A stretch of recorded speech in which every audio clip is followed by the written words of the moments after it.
Here we're continuing a session. We just finished a session with the initial setup of Stan's new laptop computer. Now we're going to do the initial configuration, our setup of the Windows 11 environment for Stan. So what we've got now is the computer has been initialized to Windows 11 and all the updates have been installed.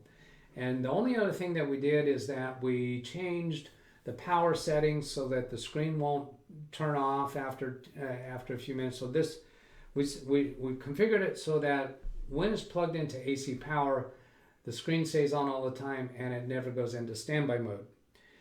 So now if I click this button, I think I've got the right button there. So here's the screen, here's the Windows 11 screen, and we need to do the rest of the setup. Now normally for my setting up my client computers, I go through a checklist. So this, we're not going through my checklist because there's a lot of things that are specific to my clients in there. So we're going to kind of run through this just as a, I guess, reasoning. I'm going to start with the icons in the taskbar in the bottom center of the screen. We'll float the mouse over them one at a time and see if there's any items there we want to disable or turn off. So we're going to keep the start button. The next one is for the magnifying glass for searching for something. We'll keep that. What's the next one? Desktop. Okay, so this is for having multiple different desktops. That's a weird concept to explain to people who haven't seen it before, but you can have a desktop with all your icons on it and programs open and then switch to another desktop. It's almost like a virtual computer, but it's not really. It's think of it as a separate monitor with separate icons, separate programs open, and your first desktop is just not visible anymore. And what I find if I leave this here is that sometimes people will accidentally get to a new desktop and they don't know how to get back to the original. To demonstrate this, Stan, if you'll click on that plus sign in the section where it says new desktop, that creates a new desktop. Now click on desktop 2. And this gets you to a different desktop. You might have different things open, but we didn't see any difference there because we didn't have anything open. Now go back to desktop 1. And let's actually open something. How about that manila folder in the center? Or Microsoft Edge, either way is fine. Edge is probably more familiar to people, so it's going to bring up whatever default website. That'll take a double click for icons that are on the desktop. Okay. And let's let this initialize to where we get to an actual website. Welcome to the new Microsoft Edge. It looks like it is still waiting to prepare for us. Yes, it is. So it took a little while there to set up. There's a complete setup button in the bottom center of that little pop-up window. Go ahead and click on complete setup. And then you can choose inspirational, informational, or focused. I like focused because those other ones have a bunch of stuff downloaded from the internet, so they keep trying to populate. So to reduce the amount of activity that's happening on the computer and speed things up a bit, I go to focused. And you'll see that when you do that, it's just a very blank, empty screen. And then click confirm. Information or inspirational or your other choices there. Continue without signing in for now. We're not going to sign in with a Microsoft 365 account yet. And then that's far enough. We've got a website there. So now go to desktop 2. And see that whatever you had open on desktop 1 is gone. It's lost. You lost it. Or sometimes I get a panic call, and trying to talk somebody through how to get back to desktop 1 can be really difficult when most people don't understand that concept, as far as I can tell. Let's go back to desktop 1. And then let's remove desktop 2. Good luck. Yeah. There's an X. There you go. Click on that. Okay, so now we don't have a desktop 2. Now let's get rid of that desktop icon down there because I doubt that you would ever want to use it. So if you'll right click on that desktop choice icon, nope, that's not it. It's to the left of that. Let's get rid of that again. Yeah, that one. Okay, so right click on that icon and see if we can unpin it from the taskbar. Don't go up to the top, just stay Nope, there. Just right there on that icon. Right click. And do we have an unpin? This didn't give us much to do, did it? I'm going to try.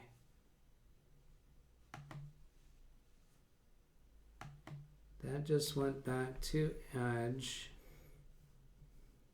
I don't see anything in there for customizing that. So I'm not too surprised about seeing that because I think there's different techniques for customizing the icons in the taskbar. So click on this. We have Edge open, don't we? Yeah, just we got do. to close Edge. We'll go ahead and close Edge, but that doesn't. No, I'm not understanding then. Yeah.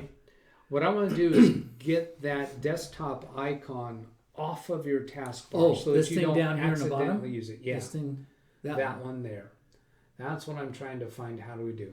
So let's go to the left of the Windows button in the blank taskbar area, over to the left, and right click. See if we get some configuration settings there. Nothing. Okay. Click on the Windows button itself, the 4 squares, and we're looking in here to see if we can do configurations of the taskbar. Maybe settings. Pick start, WhatsApp, Prime Video. Okay, go ahead and click on that. Settings? Yeah, settings. We know that they've changed a lot of right-click options, taken away a lot of usability that we're accustomed to.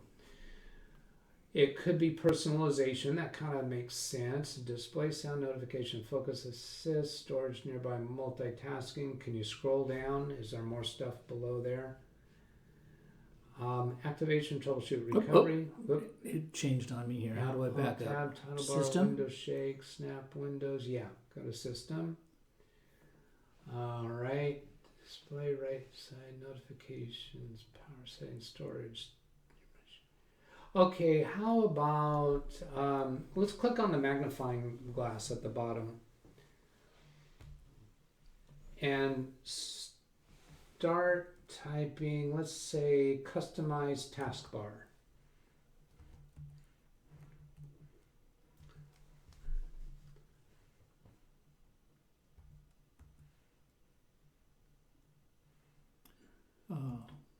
Customize taskbar. There's see web results. That's not good. I don't want web results. I want to see results on the computer. So when it has a magnifying glass to the right of your search result, that's not what we want. Go back, backspace to where we just have. Excuse me. Backspace to where we just have customize. Oh. Customize desktop settings. Top left. Top left. Top left. This one. Yep. Let's try that. Desktops. There's an on-off button. Yeah, but that's for Snap Windows. Oh. But where you see the word desktops, that word's where we're trying to get rid of multiple desktops. So how about that drop-down list on the right-hand side? On the taskbar, show all the open windows. Only desktop I'm using. Show all open windows when I press Alt-Tab. Title bar, window shape, desktops. Only the desktop. Try the drop-down list next to only on the desktop I'm using. It's right below your mouse to the left. Down one. That one. Whoops. Up one. Up one? This one? Uh-huh. On all desktops. Only the desktop I'm using. Okay, go down to the next drop-down. See what we get. That doesn't help us. Title bar, window shake, desktops. Seems like that would be the place for turning this feature off. So this is called desktops. How about disable desktops? Try the magnifying glass again. Let's type disable desktops.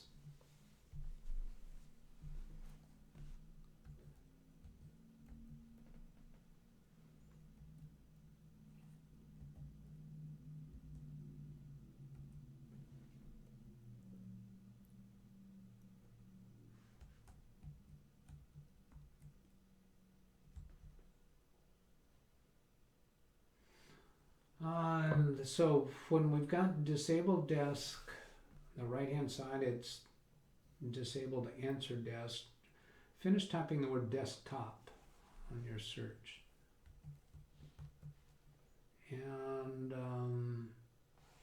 Windows Windows XP. Wow. Add an S on the end of that. Disable desktops. Disable desktops, Windows 10. Okay, spacebar and then type Windows 11. So disable desktops, Windows 11. Okay, enable disable show desktop button. That looks good. Let's just read that paragraph before you click on it. Alternatively, you can disable show desktop buttons on Windows 11 via registry editor. Oh my gosh. Here are the details. Please be careful when using registry editor. Wow. They don't want to let us disable that. That's disappointing.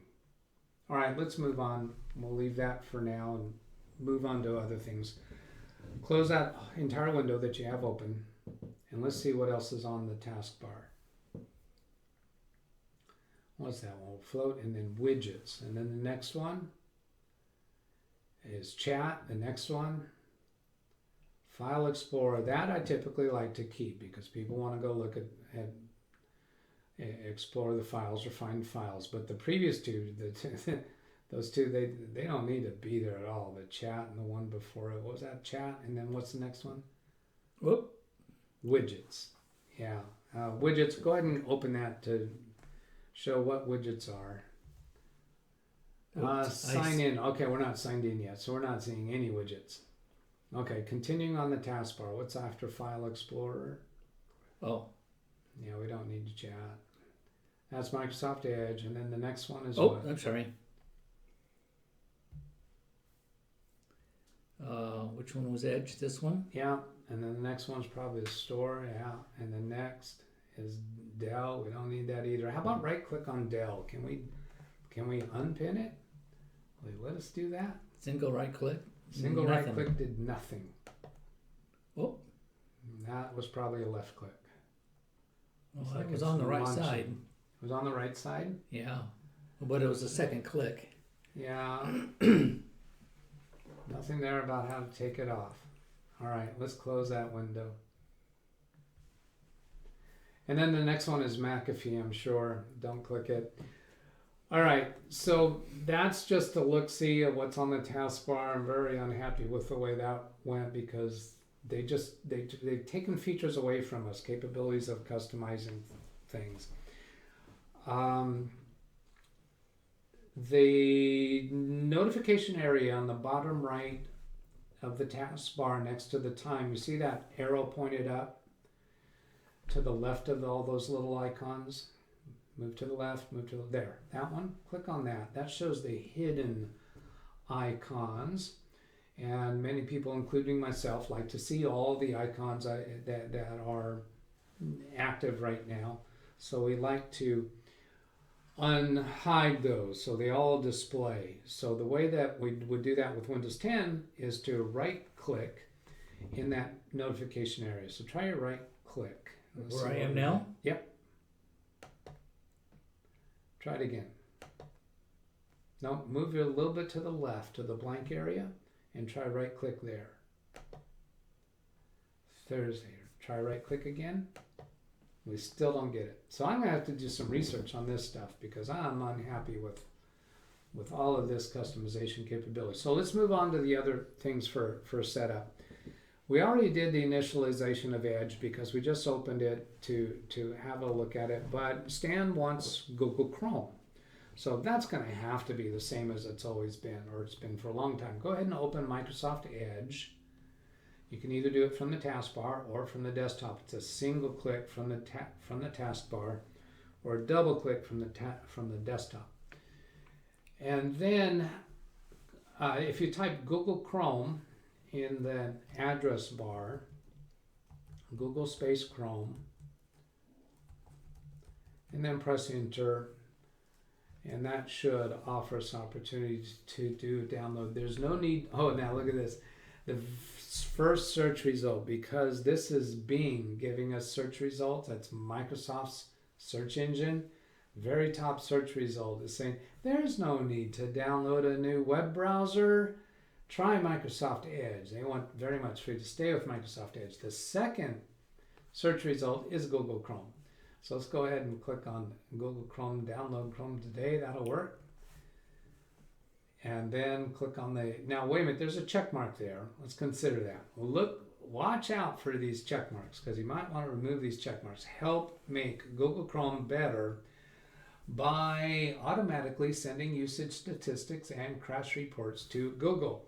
If you don't want to do that, if you want to reduce the amount of traffic that's going through your computer, such as Stan, who's out on the road using his Wi-Fi, his cellular phone data, then we'll take off that check mark. And I typically remove that check mark for all my clients because we just don't need to be using our resources to the benefit of Google. Click on Download Chrome. Oh, there's an alternative. It was available at 2 places on the screen.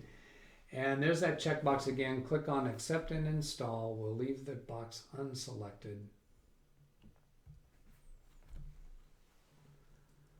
Upper right corner, we see that it has downloaded, and there's a little open file with an underline under it. Click right on that. And that's how we actually perform the install. Do you want to allow this app to make changes? Yes, we do. Let's click on Show More Details before you hit that, though. Are there any other check marks we can remove? No, nothing else. So go ahead and click the Yes.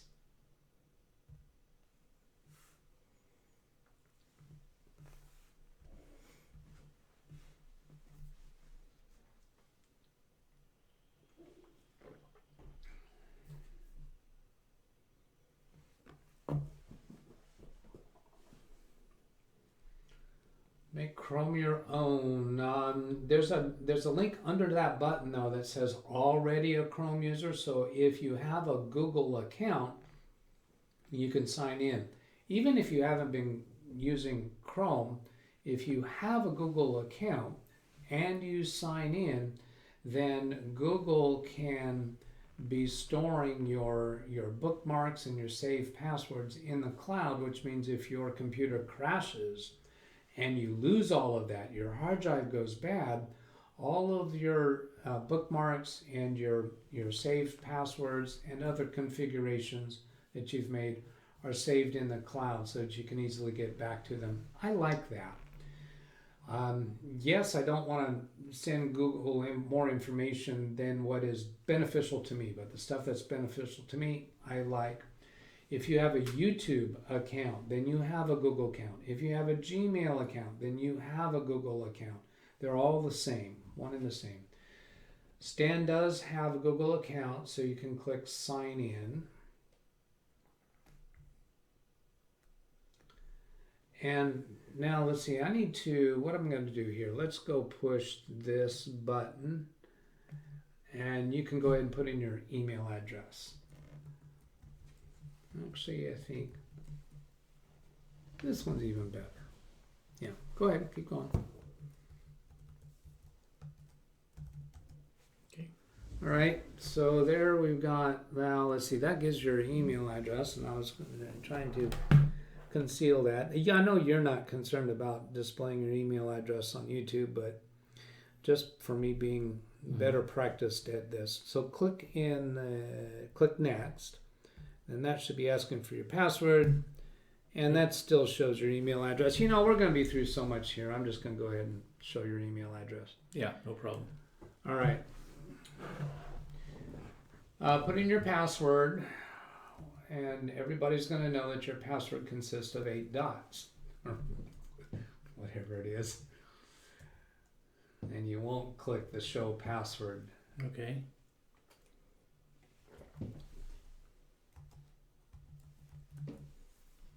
Okay. Click Next.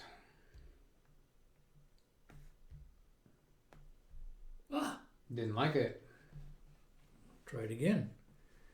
Let me use the upper keys here. And before you click Next, I'm going to take you off screen so that you can show password. To be sure you've typed it the way that you think you did. So here, go ahead and click that Show Password box. That's it. That's it? Okay, then click Next. Uh-oh. Still didn't like it. Do I have the right email address? Yeah, Yes. that looks it. Because if you typed it wrong, it might. Well, let me see Still if there's shown that. another entry here. All right, so I'm going to pause the recording while we get this one figured out. We're doing. Okay. Okay, so you can go ahead and start typing that in, and apparently what was happening is we think Stan was putting in his Microsoft email password, but this needs to be a Google account password, which would be different than a Microsoft email password. His email address, as you can see, is outlook.com. That is a Microsoft account. Okay, I think I'm ready. You got it? Okay. Do you want me to take you? Do you want me to take no, you off let's screen just so you can show try. password? Although this would be the third time, though, wouldn't it? Well, okay, yeah. Let's take that off screen. Now they won't be able to see from the camera I'm using right now. So Okay. you can show password. They're not going to be able to see it. Is that what you thought you typed? Correct. Okay. Then remove the show password. Do you have it up? Yep. Back to dots. I'm okay. Mm-hmm. So then here we go. So try next. There we go. So then turn on sync, as you can read what it says here. Sync your bookmarks, passwords, history, and more on all your devices. So if you have multiple computers and your cell phone and maybe a tablet, by turning on sync, that means we make a change to your bookmarks on one of them, it's going to show up on all of them. So it looks like Stan's already wanting to do that. And there is a settings button. I wonder what else is there. Let's take a look at settings. Yeah, this gets more little bit of detailed control of that. Upper right corner, confirm. Just click that confirm button. That should be the same as having done it on the prior screen. Sync, and we got a message there. Sync in the upper middle of the screen towards upper. It says syncing to stanbetts@outlook.com, right under your name. So it's doing that syncing now. Turn off. Let's on the taskbar at the bottom, you see a Google Chrome icon. Try right clicking on that. Do we get an option for pinning that? Have they completely taken away pinning? I guess so. Let's close Google Chrome. Tab? This one? Let's. There's two tabs up on top. Yeah, but that's Microsoft Edge, because that's the tab that we use to browse to it. So over to the right? Yeah, let's close Edge and then restore Google Chrome. You see a dot indicating that it is open. Click on it to bring it back up. And then let's close Chrome with the X in the upper right corner. Up here? Yep. Now, notice it's no longer on the taskbar. So how do we get it on the taskbar? Let's try, put your mouse on the Google Chrome icon on the desktop, hold down your Control key and the Shift key, then drag that to the taskbar. Let's see if we can do it that way. Now, it should have visually dragged with it. Just Control Shift? Just try dragging without any keys.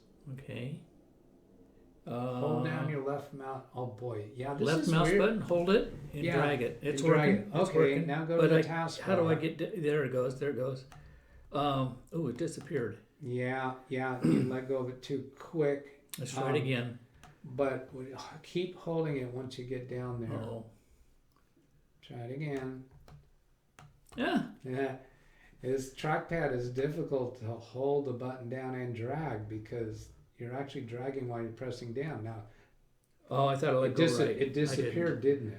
Let's try just dragging it to here and then dragging it down. Okay, that's good.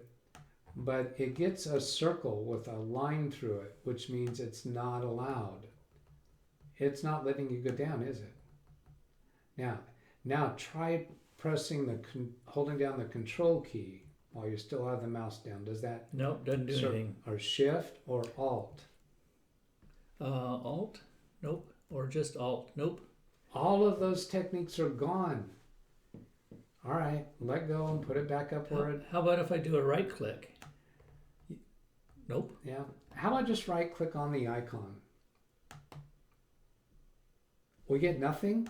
There's no context menu whatsoever on a desktop icon. Wow. Nope. Wow. Double click is no. Just really taking away customizable. Well, double click turned it on, brought it up. That opened it. Yeah. Yeah. Do you, hang on, don't close it yet. There's a button that says set as default. Do you want Chrome to be your default browser? Where is that at? Oh, here. Yeah. Right there? Yeah. Yes, I do. So Microsoft has really been resisting letting us be able to do this. So let's see, what is the method now for setting as default? Go ahead and click on that. And yeah, I've heard about this. With Windows 10, this would take us to a place where we could choose our default browser. There is nothing on this screen that indicates default browser. There's... Let me see if I can scroll. Yeah, scroll and let's see a little bit what we get available. There's all different programs. There's Google Chrome.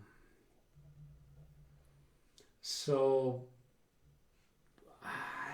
let's try clicking on that and see what we get. I don't think it's going to let us just make that. Oh, yeah. Here's what I heard.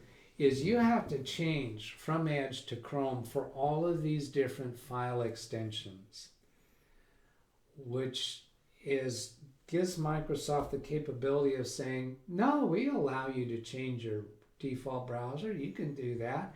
It used to be there was a place called default browser, and we changed from Edge to Chrome. One place to do it. Now you've got to change all these individual extensions in order to get a change of default browser. Yeah, it's not good. Control A or something? Would that select all of them? No. Yeah, I mean, you're welcome to experiment with it, but I don't think so. Now, it could be there's only certain of these that we really care about. And there's also the .pdf is set to Microsoft Edge, and we're going to want to use Adobe Acrobat Reader as the default PDF reader. And it's similarly just difficult. Go ahead and scroll down that screen just to show off how much there is here, because I think there's a lot.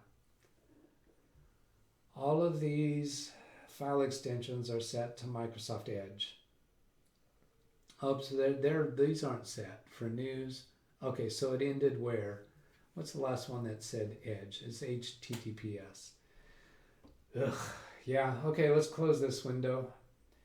You're getting a technician's honest reaction to this stuff. And we've got Google Chrome now, so now let's go see what happens when we try to install Adobe Acrobat Reader. In the address bar, type adobe.com. Yeah. Spelling is? ADOBE.com. Whoop. And press enter. And then scroll all the way down to the bottom. Just grab that scroll wheel and take it off, that scroll bar, and take it all the way down. Not slow, not slow. Go, go, go, go. There's a lot of stuff here. It's still loading more stuff. So it just keeps coming and coming and coming. And this, if you just want Adobe Acrobat Reader, center of the screen towards the bottom, the other bottom. Okay, Adobe Acrobat Reader. There it is in that little stuff down at the bottom. I don't think you're going to find it on all that other stuff up there. Go ahead and click on that. That's a quick, easy way to get to Adobe Acrobat Reader. And then scroll over to the right side. Okay, that works. And I think there's some check marks we might want to deal with here. In the upper right says Adobe Acrobat Reader DC, but you don't see any clickable button, right? But download Adobe Acrobat Reader, when you got your mouse in that area, it shows up as a pointer finger. So that is clickable. When you move away from there, it's no longer a pointer finger. Down lower on the screen, there's this beautiful blue button with white text. Download Acrobat Pro Trial. They want you to try out the Pro version. So they make it really difficult to distinguish that the Acrobat Reader is here. You can install it if you want, but they don't want you to notice it. Let's go up and do download Adobe Acrobat Reader, because if we do the trial, then after a while they're going to want you to pay a subscription fee for it. Click. And let's wait for it. Let's wait for it. And this is a little trick that they put into websites, is when you click on something, they'll put in a delay, configure a delay, trying to get you to go do something else. Now, maybe our picture-in-picture in the bottom left is hiding something, is it? I'm going to move here. No, I don't see anything there. I'm going to leave our picture-in-picture a little bit higher. Try again a single left click on Download Acrobat Reader. Step 1 of 3, download software. Are there any checkboxes I'm missing? The paragraph in the center, Adobe Acrobat Reader DC free global standard, reliably viewing, now connected to Adobe Document Cloud. What I recall seeing here is that there would be checkboxes in that center area for McAfee. Oh, I see what it is. On the left-hand side, it wants us to select an operating system. It hasn't figured out what operating system we have. Let me move the picture-in-picture out of the way. And is there a Windows 11 in this listing? Starts at the very top with Windows 10. Not even a Windows 11 choice there. So let's go up to Windows 10. That's interesting. Select a language.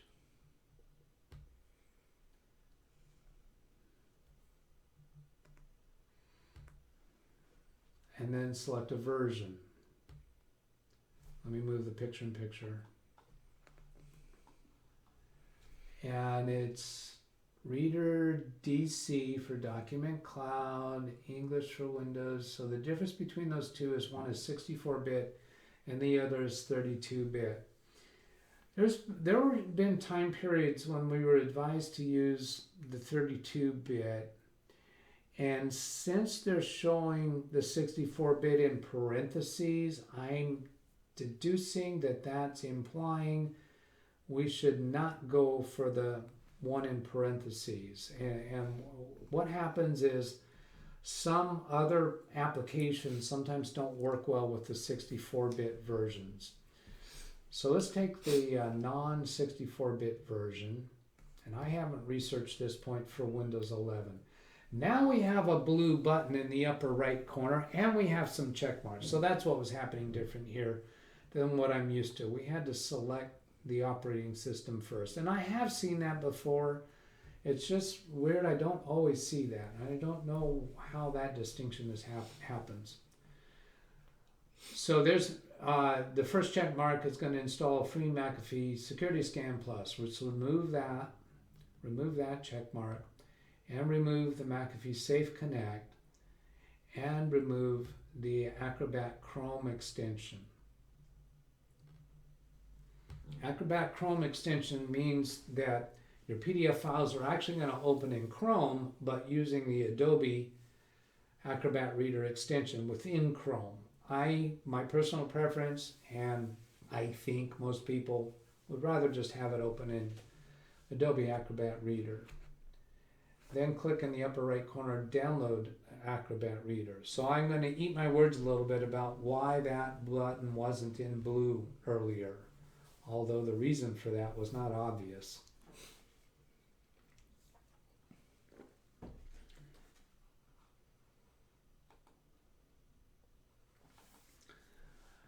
And I'm going to move the picture-in-picture out of the way, because in the bottom left corner is where that file actually downloaded. No scrolling needed. It's way down in the bottom left corner. It says Reader DC. you can see where my finger is pointing. Stan can see where my finger is pointing, but Yeah, I don't have it on this screen. you Oh don't? yeah, yes I do. Yeah, you yes do. I do. All right. So that should be a single left click to open that. If you were to double left click, it tries to open twice. Yes to the user account control that we want to allow this.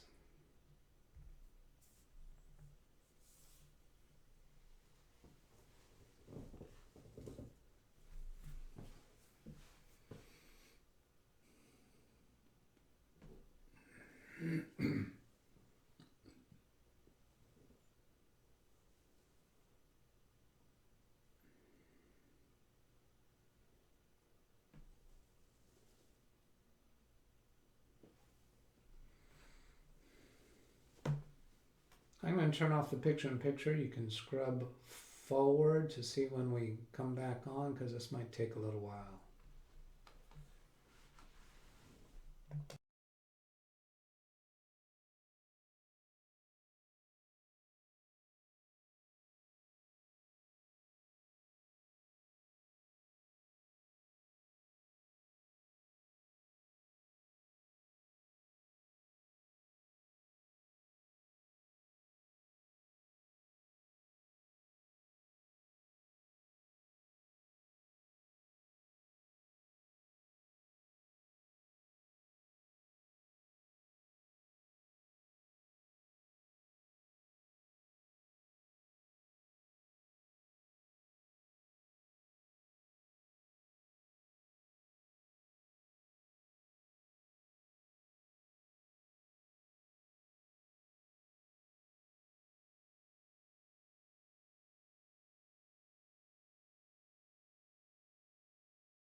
Unmute and picture back on, so that it completed the installation, and then there's a check mark. It's going to automatically launch. We do want that.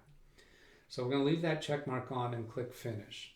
The reason we want that is because it should walk us through how to make it the default for PDF files. Wait for the next screen to pop up. Can't update Microsoft Can't Edge. update Microsoft Edge in the upper right. Look at that.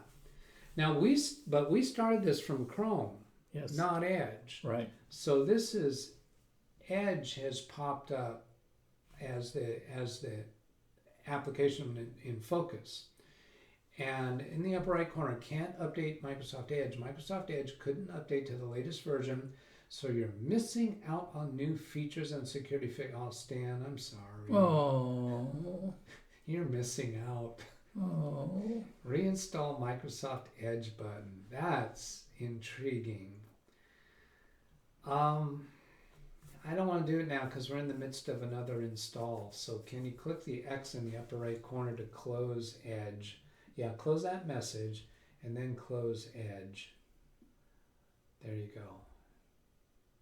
Now, here, Adobe has popped up this message, make Adobe Acrobat Reader my default PDF application. Now, back in the earlier days of Windows 10 and Windows 7, we could click yes here and it would just happen. But in recent, I don't know how long it's been now, but it's been the case that we click yes and it tells us how to change the default PDF application. It can't do it for us because Microsoft is preventing that. Microsoft wants us to use Microsoft Edge for PDF applications. Let's click yes. Do I need to do not show again? Or No, not? we don't do that checkbox. Okay. It won't show it again once we complete this anyway.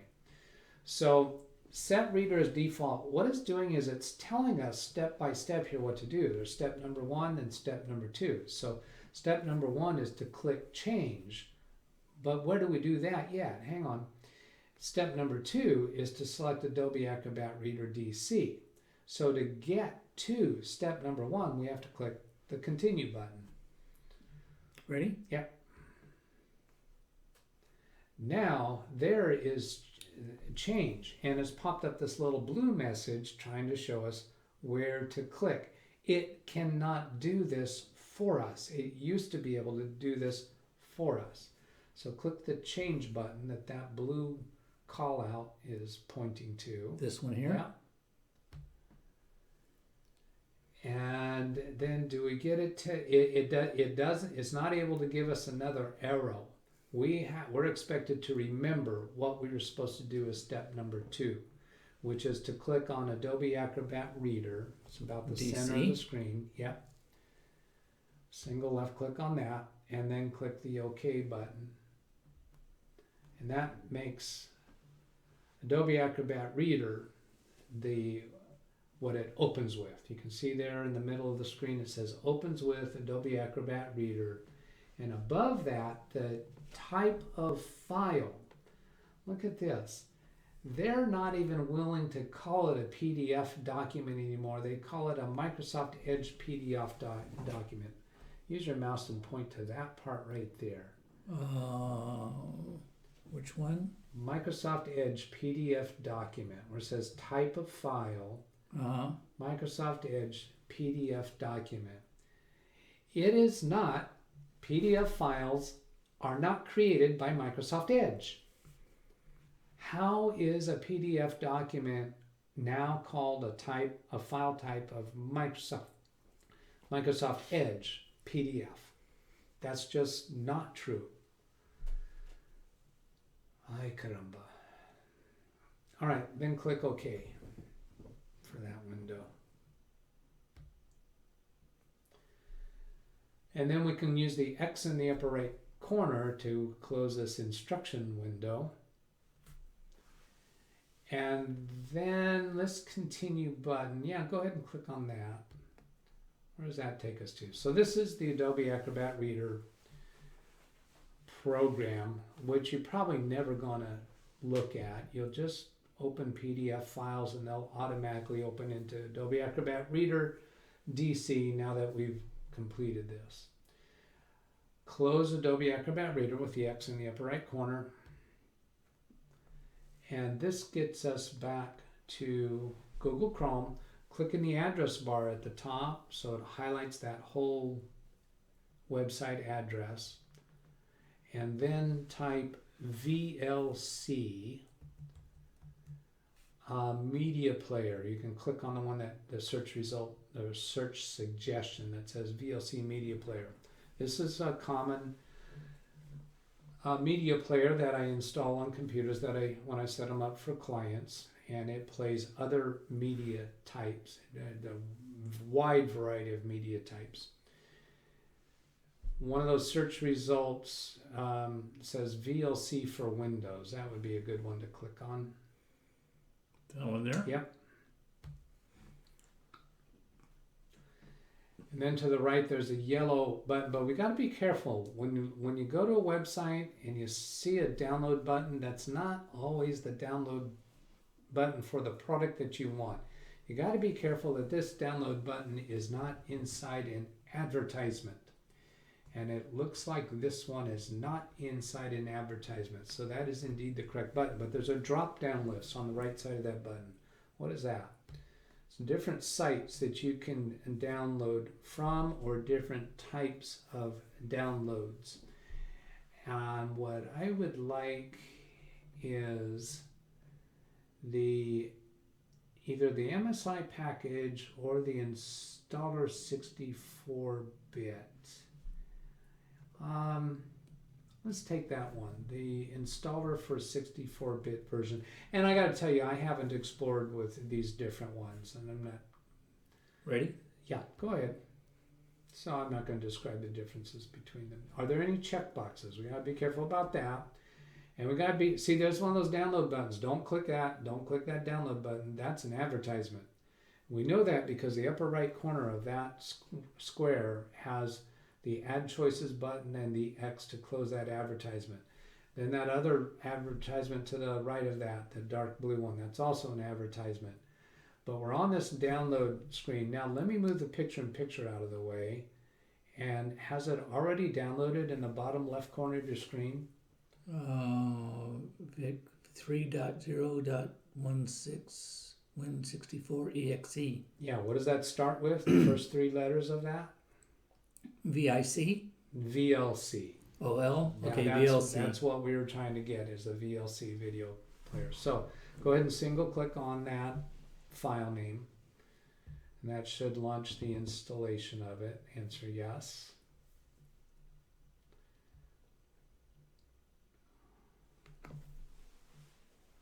Select a language and click OK. And next. And we want to be careful as we're going through here to watch for checkboxes that we can unselect something. So this just looks like license agreement. Click next. There's alternatives here that you can unselect certain features. I always select whatever their default choices are, and that works out just fine. Click next.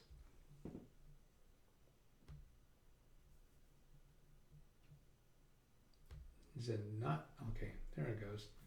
Destination folder, I never have cause to change that. Click install.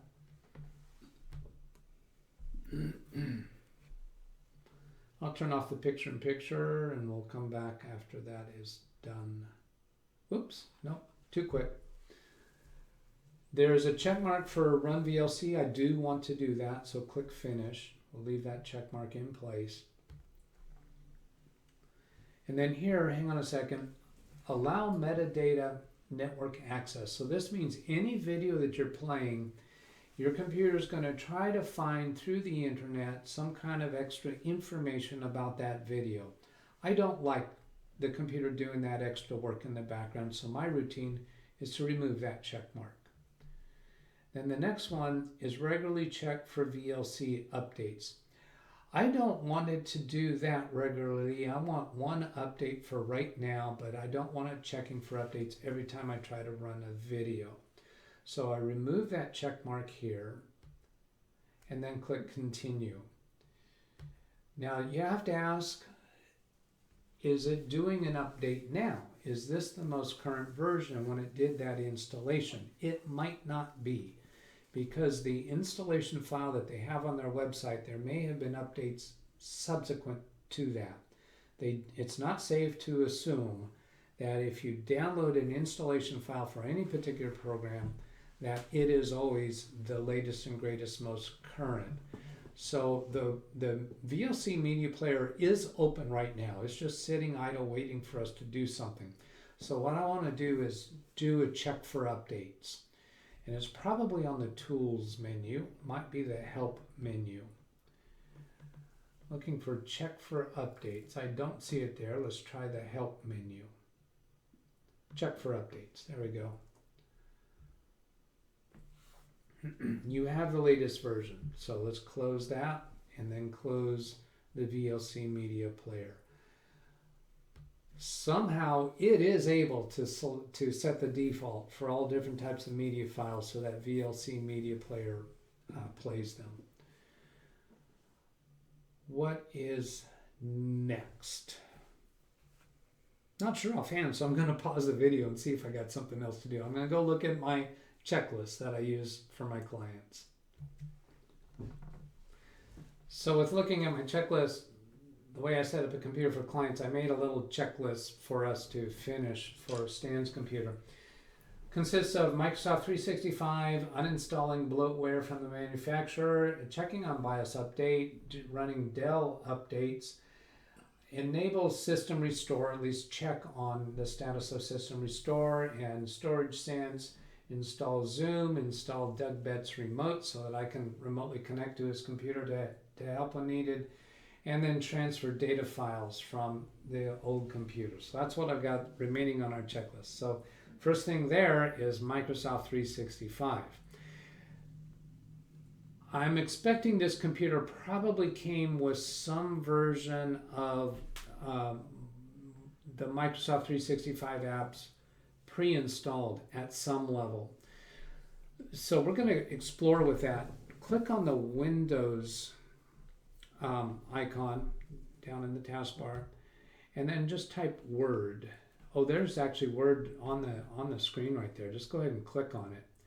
Let's see if it asks for you to sign in here. I think that this is, yeah, this looks like it's got the software pre-installed. So then click sign in. Put in your email address. Now, Stan's email address is actually a Microsoft account because it's outlook.com. So whatever the password is for his email account, that's going to be the same password for Microsoft Office. Click next. Put in your password. Show up as dots probably.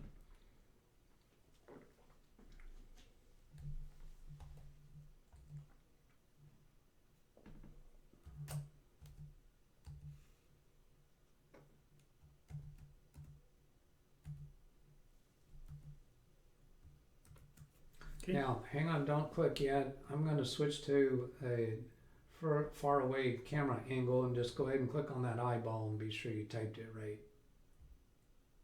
Oops, forgot. Wrong.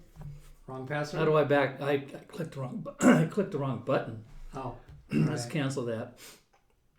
I got to do the password again. Okay.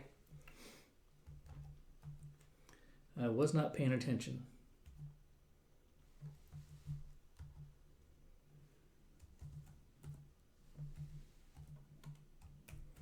Okay, now the eyeball. Yep. Yep. And you didn't have to hold down the button for that eyeball, right? No, I tapped it. Yeah, you just tapped it. Okay, have you hidden it again? Yes. Password's hidden? All Correct. right, coming back. Then click sign in. Nope. What? This is the Microsoft account, not your Gmail account. Well, I'm on Gmail. Last I'm time I sorry. did your Gmail. Not paying attention again. Ah, Not the Gmail account. right. Last time we had to get you to go to the Gmail account when we were doing Google Chrome. Windows account? This is a Windows account. Okay, You then might have it listed as Windows or Microsoft or your email. this might be it then. Let's try this All right. one. Are we ready? Yep.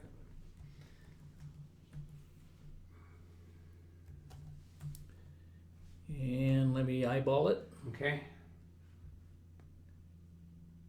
Okay, eyeball is off. All right. Get back on screen. Nope. No. Reset now. So have I overextended? No. We should be able to keep going. I don't expect it to lock you out. Let me back up to the beginning. I might have been too far down. So you say Outlook is also the one? Yeah, it's your Outlook password, it's your email password, it's your Microsoft password. You might have it recorded in your notes, any of those methods. Well, this one seems to be the same. Let me try it one more time. Okay.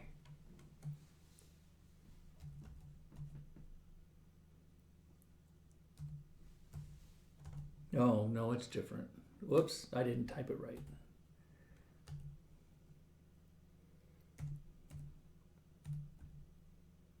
Let me eyeball it. All right, you're clear.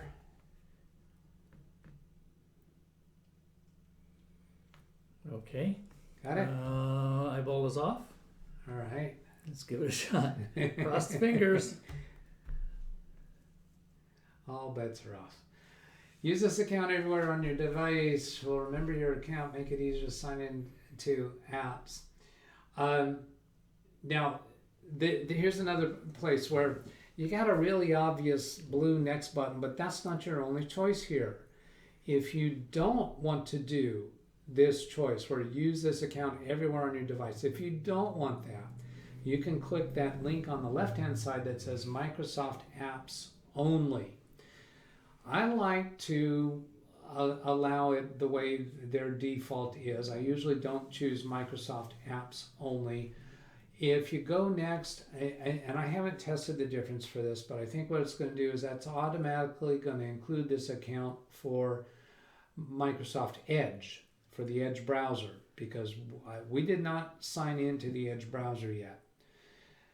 There is a little twist where, and it's not this screen, but there is a place where Microsoft pops up a message, do you want to do such and such? And they make it sound like a wonderful thing. And it actually changes your Windows login to use your Microsoft account. Now that's fine if you're aware of that's what's going on, but then it's also going to prompt you to create a PIN number, and whatever local account that we had set up would no longer be in charge.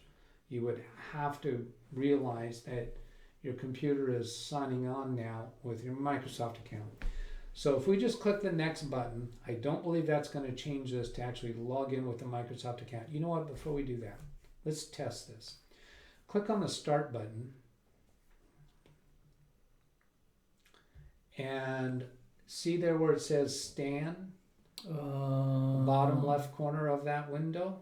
Yes. Yeah, that's confirming that we're still logging in with the local user account, not the Microsoft account. If it was the Microsoft account, it's probably going to show your first name and last name, or maybe even your email address. Okay, let's get out of that window. Just click on the down on the Windows button again, the left of the taskbar. Yeah, click on that again. Left click, down, okay. It'll go away. Then click the next button.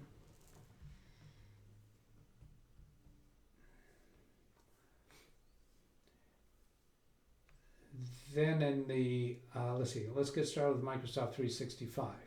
Start your free trial. Do you pay for a subscription? I don't remember. Okay. So you are, I think we talked about this, and I don't think you're paying a subscription. We can go check. And what we have in mind, since I have a family account, is for me to share my family account to Stan, because he is family. Use a different account. Buy Microsoft. That might be what is going on. What was that? I think that might be what's happening because Yeah, you set up the last computer. I think we already had planned to do that. Yeah, the last laptop that you're using. Yeah. Was I sharing that account to you already? That might be the case, but if so, it shouldn't be prompting you for an account here. You already have a key. So let's just close this window with the X in the upper right corner. And then license agreement, click accept. Let me move the picture in picture. Required diagnostic, your privacy settings, respects your privacy. Let's take a look at your privacy settings. The last paragraph there says, let's take a look at your privacy settings. So let's click the next button, because this is just going to take us on to the privacy settings. Do you want to send optional data about Office to Microsoft? I typically decline anything extra. No, don't send optional data. Click accept.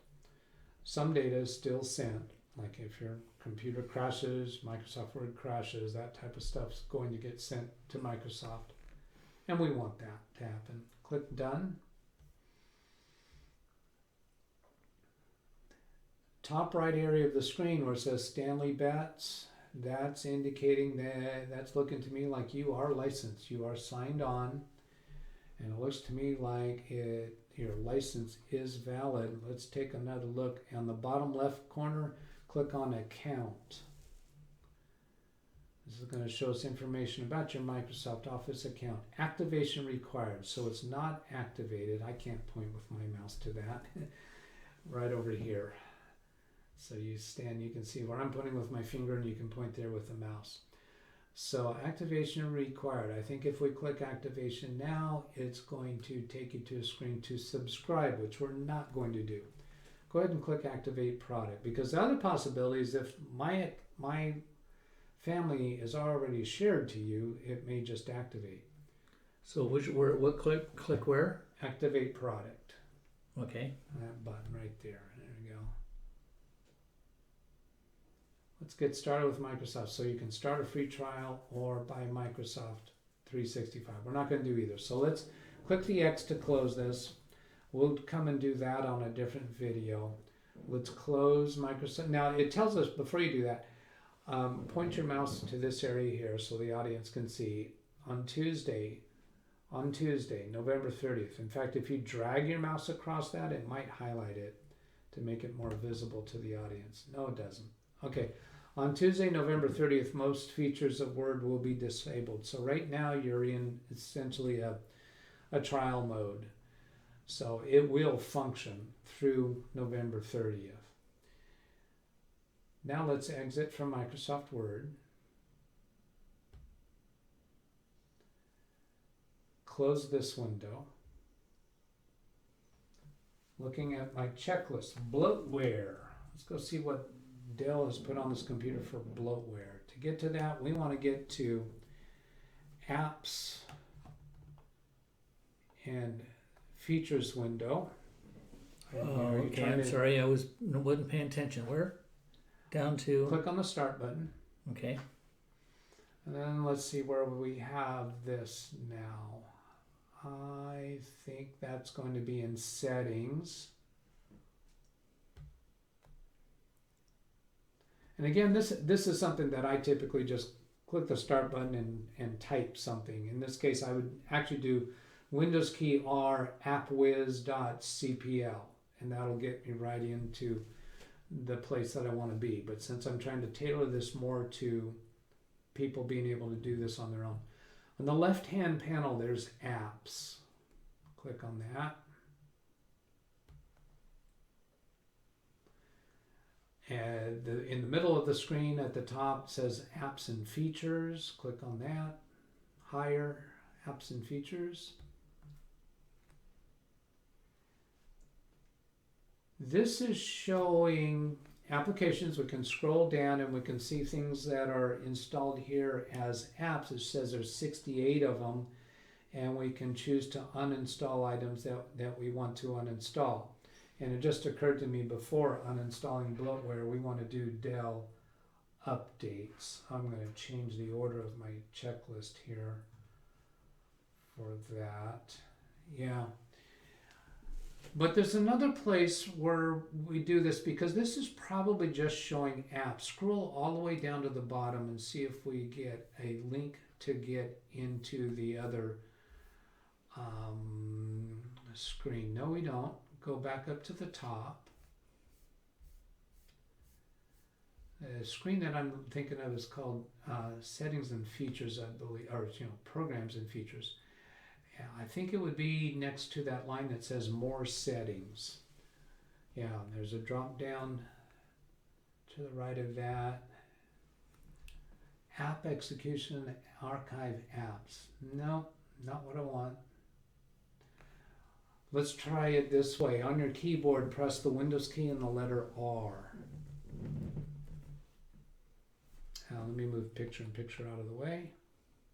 So that popped up this window in the bottom left corner area where it says open, and you can type something. So this is appwiz.cpl. It's one word? One word, no spaces, appwiz period CPL. CPL stands for Control Panel. So App Wizard Control Panel. Click OK. This is the way it works in Windows 10. Does it work Windows 11? Yes, it does.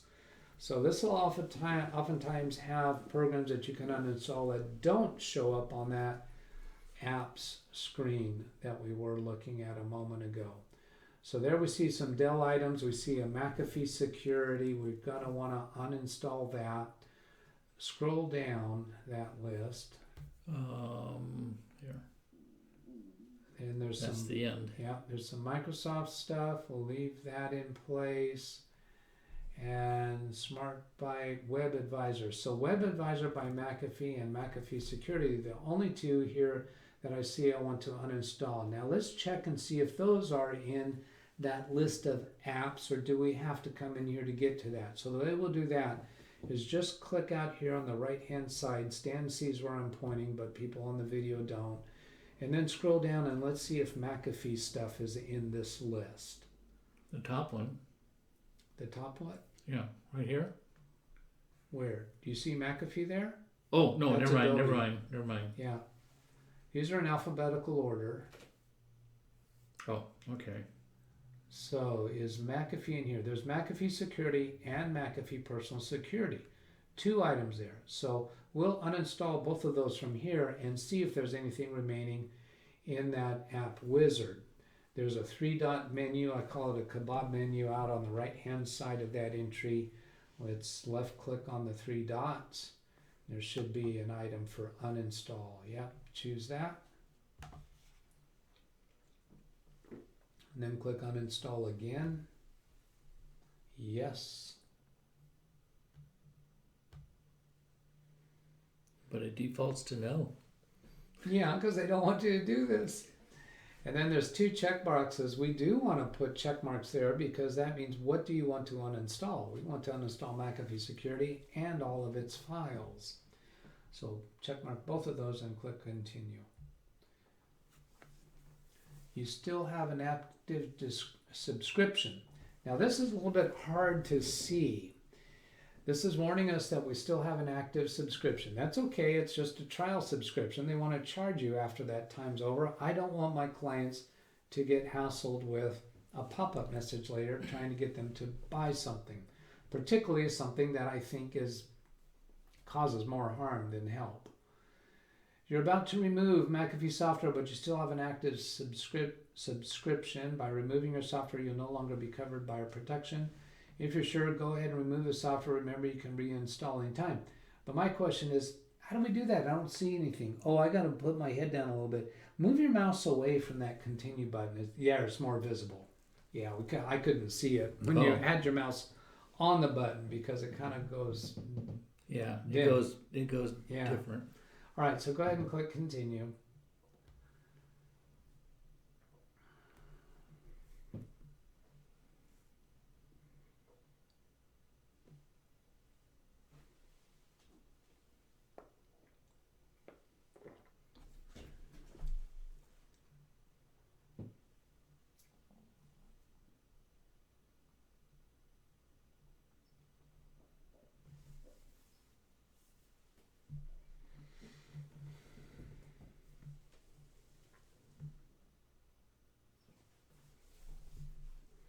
Here's another one of those progress indicators that gets stuck. Do you see that on your screen? I don't see that you see it. Oh, okay. I see that green? Yeah. Is that the same thing you're seeing? Yeah. All right. There it goes. There we go. Okay, sorry to see you go. And in the, I typically just click no thanks. I don't even want to bother telling them why. Software removed, restart now or restart later. Let's do restart later. Is that other McAfee still there? It is. So it took away one, left the other. Let's uninstall that one as well.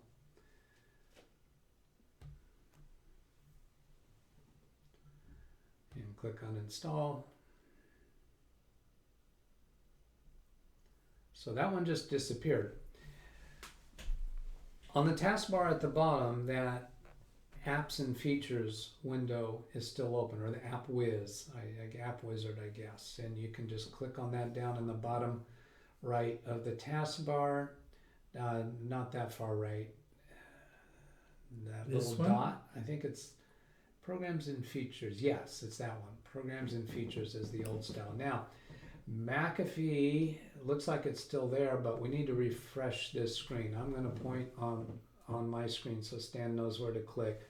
There's a refresh button in the upper right. Kind of there? Circle, yeah. So that refreshes the screen. Now let's see if McAfee things are still here. I see there's Google Chrome and then Microsoft. So that one is gone, and let's go down. Web Advisor by McAfee is still down there, so let's remove that one. So that one wasn't available. Well, wait a minute, was it? No, that would have been down lower because these Oh. other ones were alphabetical, right? Maybe so. So click out on the right-hand side here so you get back to that screen, and then scroll all the way down and see if Web Advisor is there. Oh, there it is. It is there. Okay, let's uninstall it from there. I don't think it matters. Uninstall it from either of these panels.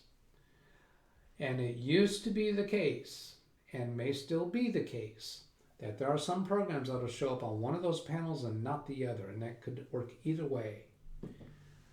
No thanks, just uninstall it. And then click Done. And then let's Try this do again. we want to restart? Yeah, yeah, sure, go ahead and see, it's still showing up Web Advisor, but you got to refresh the screen and then scroll down and it's gone. So all the McAfee things are gone. It needs a restart in order to finish uninstalling those things, but we really don't care about that for what we're doing next. So we'll delay the restart. What I want to look at next is BIOS update and Dell updates. So the way we're going to do that is we're going to go look at the Windows updates that have already been installed. Some people that follow this channel, particularly ones that found my channel through Kerry Holzman's channel, are very familiar with BIOS updates for custom built computers and may not be aware that oftentimes BIOS updates for manufactured computers such as Dell, HP, Lenovo may be happening automatically and you don't even realize it. You don't have to go do it. Let's close this with, actually in the upper left corner, settings, the left arrow on the upper left corner, that'll take you to the previous screen, the left arrow. Yeah, right there. That'll take us back to the previous settings screen. And we're looking for Windows Update, which is on this screen, the left-hand panel, the bottom of the left-hand panel.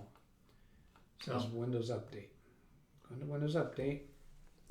And Update History. Click on Update History.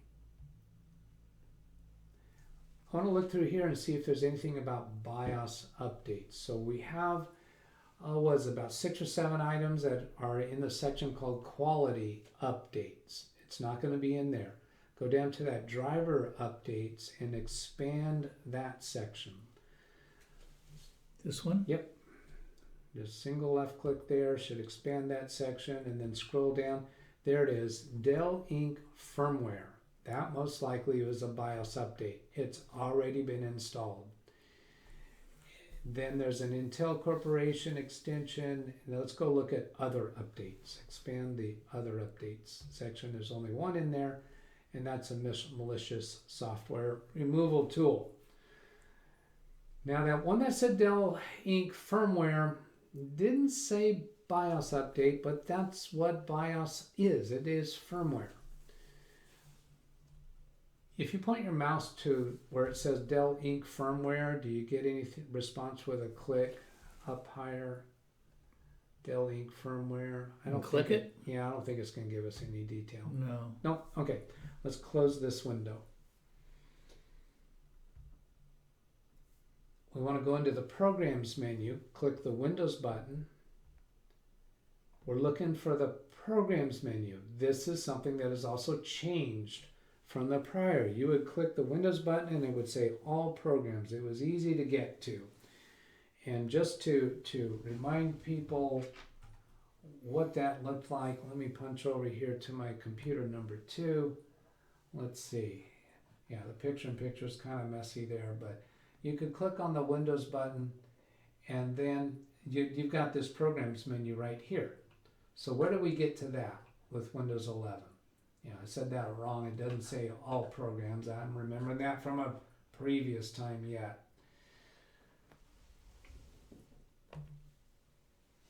In the upper right corner of this window, there's a thing that says All Apps. That's where we get to it. Go ahead and click on that. And now we have this alphabetic list. Go down to the Dell section. What we want is Dell Update.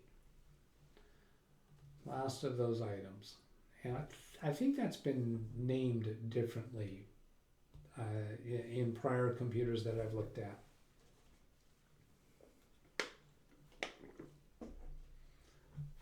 On the left-hand panel, Inspiron 153500 service tag number, last check was 2:42 p.m. today. We haven't done this. We never came in here and clicked chat. That has already happened automatically. We're going to click the check button on the right hand side. Go ahead and see if it finds anything else. I don't think it will.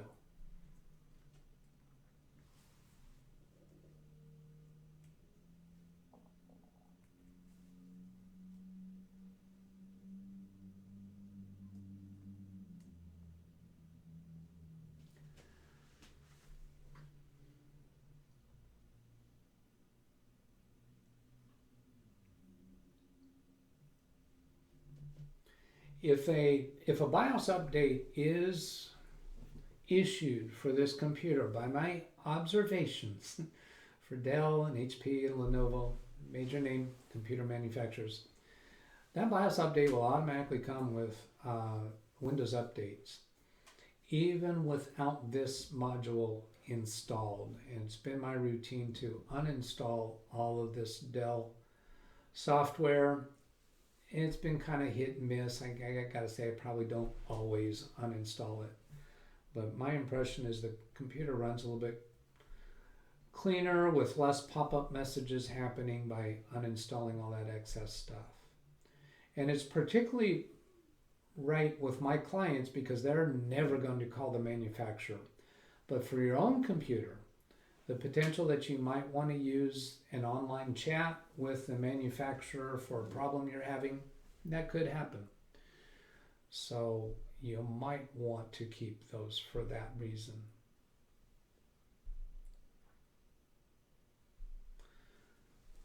It looks like we do have some things. Selected updates, 6 of 6. Let's see what they are. Dell Smart Byte application. I think that's probably extra clutterware that we don't really need, but there's the letter I there, not yet, but we'll go look at that for better explanation. Then there's a Dell Update Universal application. Then there's Intel Management Interface Driver, IMEI as it's abbreviated. That's really useful for a large corporate environment. Then Intel Rapid Storage Technology Driver, so that can have an impact on the storage medium. In this case, an M.2 NVMe, 512 gigabyte storage. Then Intel Serial I.O. Driver, as if we had a Serial I.O. port. We don't. And then Realtek Wi-Fi and Bluetooth. That could be useful to have a better performing driver. Scroll down. That's as far as it goes, I think. But the scroll bar looks like it goes further. Oh, there it goes. Okay. All right. It stops every once in a while, so I have a feeling it's loading. All right. Automatically restart system when required. So we could just take all of those, scroll back up, and we'll look at maybe one or two of the letter I. Scroll all the way up. Yeah, it only goes a little bit at a time. Oh. Okay. All right. So Dell Smart Byte application. Float your mouse over the letter I, and it pops up to tell us details. This package contains the Smart Byte application. It probably only stays up a little while. That stabilizes quality performance video streaming downloads and browsing by prioritizing network packets. That sounds okay. That sounds like it's worth getting. Go down to the next one. Dell Update Windows Universal Application automatically updates critical fixes, important device drivers as they become available. This package is compatible only with Windows 10 Anniversary Update. Pooh! Why are they trying to install it here? Oh, wait a minute, it says more. And Windows 11 operating system. All right, I think I'm okay with that. Intel Management Engine. This driver helps your operating system communicate with the Intel Management Engine firmware. It seems, if my recollection is right, that that's mostly useful for a large corporate environment, but couldn't swear to that.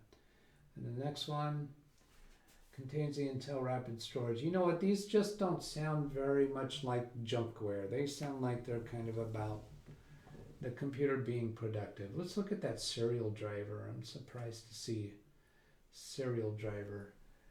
to serial I/O driver. Serial driver enables communication transfer of data between connected devices on the system. Yeah. We don't have serial ports on a computer, but SATA, which is a hard drive connection, the letter S is serial. So I think there's still serial stuff going on even though we don't have serial ports. Let's go ahead and just install all of those. Where do they have a button for that? Yeah, quick install.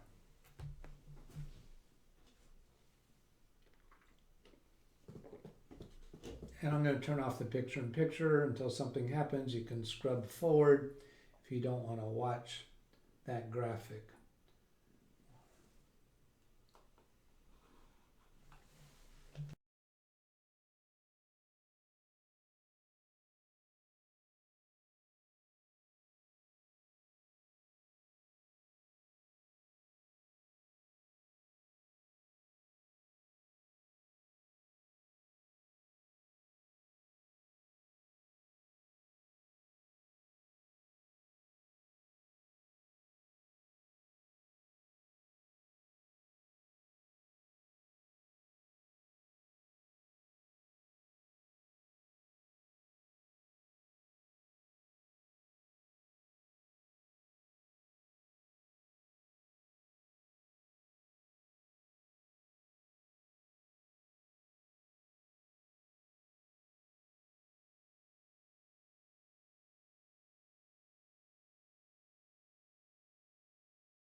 Okay, so we went out of the room for a while and it's been sitting here waiting for us, so I will have edited out a portion of this where it wasn't actually doing anything. We're not totally certain whether the computer rebooted because we thought it was going to need to. There was a checkbox saying to reboot when needed, but I think that maybe it wasn't needed for those updates. But we should go back and see if there's any more updates, because anytime you install updates, it's possible that some of those updates might have been prerequisites in order to need another update. So we want to go back into there, Stan. Do you remember how to get to it? Not really. Settings? No, it was one of the Dell applications. So go to All Apps. Oh, that's right. And down to Dell. And Dell Update. We were still needing to do a restart due to the McAfee uninstalls that we did. It doesn't have any red buttons or anything about requiring it. Yeah, there's no Reboots. red dot. If there was a yellow or a red dot down in the bottom right corner, it would be visible. It wouldn't be in those hidden icons. Oh, there it is. System restart required. It is needed. That's interesting. We had no clue about that until going in here to look at it. Yeah, there was a checkbox to say restart when required, but I figured we didn't check that, so it should leave us with a message saying a restart is required, but it didn't. All right, let's go ahead and restart and get that all cleaned up. We'll leave our picture-in-picture on. I don't expect to see a progress indicator because that's what happens with the big complex Windows updates. I don't think that'll be happening with this Dell one. Oh, that was interesting. It looked dark out there. Well, the sun wasn't shining through the window. Yeah, we don't have the sun shining through anyway. That's why we start out this video with the door closed. When the sun shines in from my great big window at the top of the stairs, it's just way too bright out there. Oh, now look at that. It came up with this picture. We Hey, didn't look ask at for me. that. How did that happen? That happened because we associated this computer with your Microsoft account. That makes me think that it just logged in with your Microsoft account. We did not realize we were accomplishing that. Click on the Start button. Let's see if it indicates that we're logged in with your Microsoft account. It says Stan there. Shows your photo. Float your mouse over your name there and see if it shows your email address. I don't see that. Type the word sign in. And just start typing. It should show up at the top of the screen. Sign in. What I'm interested in is sign in settings. Let's put a space between the words. Whoops. What happened here? Set up pin sign in. Yeah, space. Sign in settings. Show account details on sign in screen. System settings. Set up sign in pins.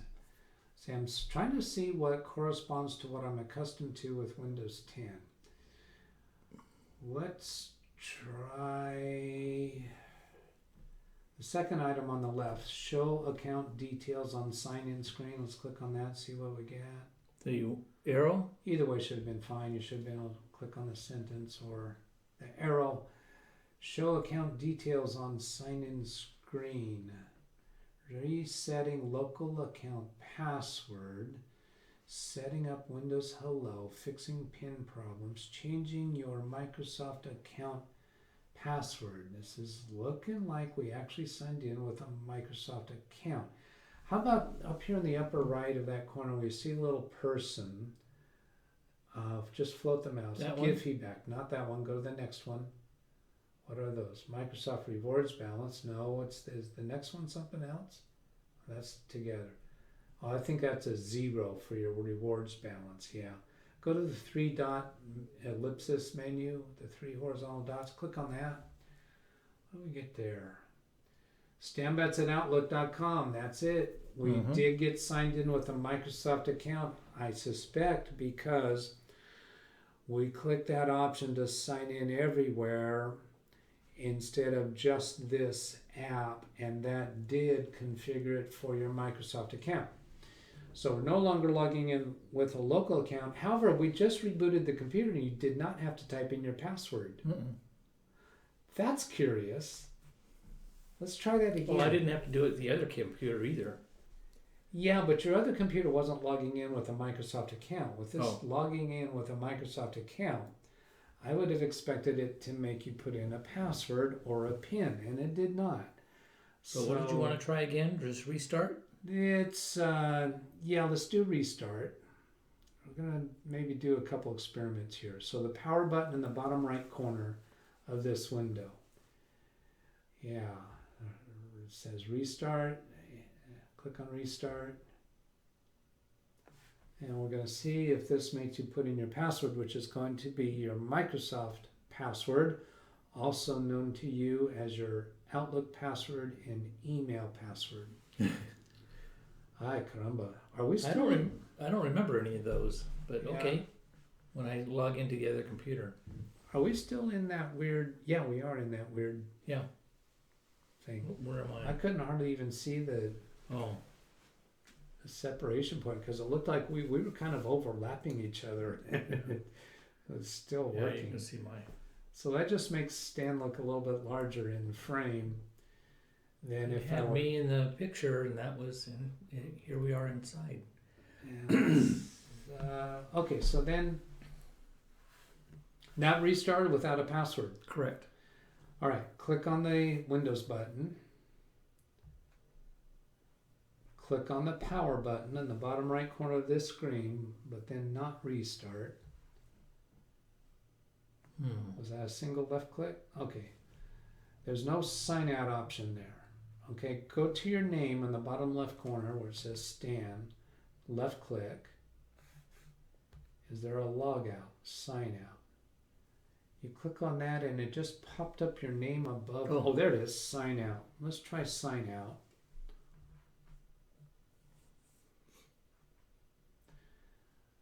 And that's a lock screen. Click anywhere on that screen or press the enter key. Either way should work. Now look at that. That looks like a local user account and it's not going to ask for a password. Click sign in. This is letting you use a local user account that does not have a password and accomplishes a sign in to Microsoft, your Microsoft account. That's surprising. I'm sure if we try to go do any adjustments to your Microsoft account, it would ask you to type in your password. Where would we test that without doing Microsoft applications? Let's open Microsoft Edge and see if it's signed in. Is there one down in? Yeah, there is. The third from the right. There you go. Believe it or not, that's the letter E. Oh, no, I didn't believe that. Yeah, because you might remember Internet Explorer, the old Internet Explorer was the letter E. Very obvious lowercase e. So this is a little more stylized. This is asking sync. Yeah, sync your profile. And it shows your address has signed in on this device. So we've also signed you into Microsoft Edge. This right here is telling us that the device, the computer, is signed in with your Microsoft account. We'll sync your favorites, passwords, all other data. I suspect you probably do want this. Yeah. Yeah, go ahead and click sync. There. Yeah. Now, there was that message in the upper right wanting us to reinstall Edge. Remember when we had that message a while ago that something was wrong with Edge? Mm-hmm. You can see your profile icon in the upper right of this screen, so that confirms. There's some data waiting for me. Notifications. Let's close Edge and relaunch it. See if we get that message again about needing to reinstall it.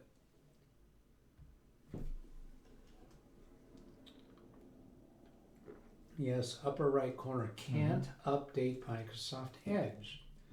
Couldn't update to the latest version, so you're missing out on new features. That's really surprising and weird. Well, let's go ahead and reinstall Microsoft Edge then.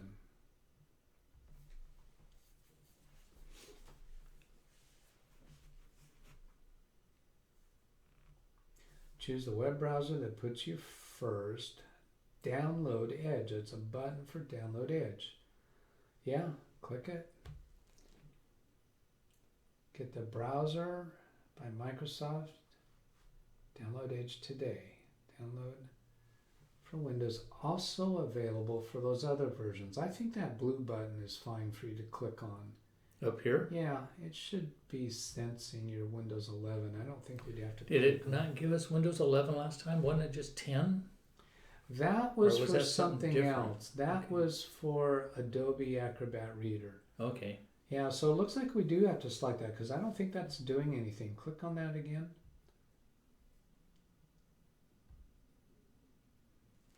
Interesting.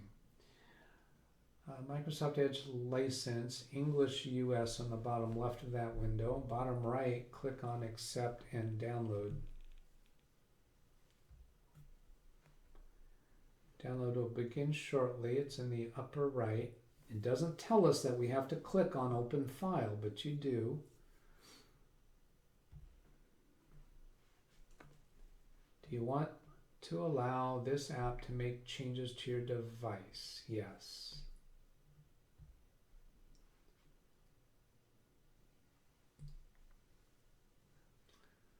Now it says downloading Microsoft Edge, but wait a minute, didn't we just download it? But that first download we did was just an installer stub.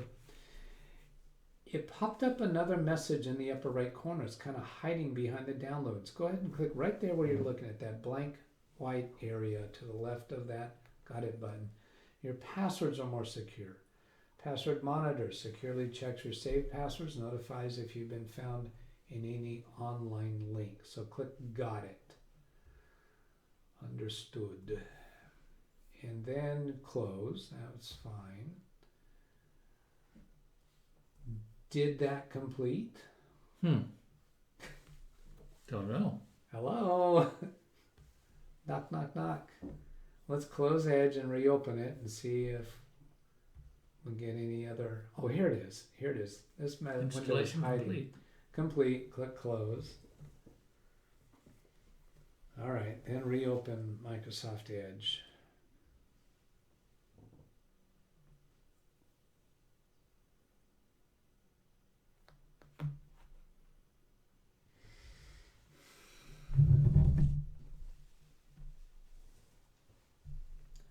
That was kind of a longer open, wasn't it? I bet Yeah. it was Probably loading some more stuff.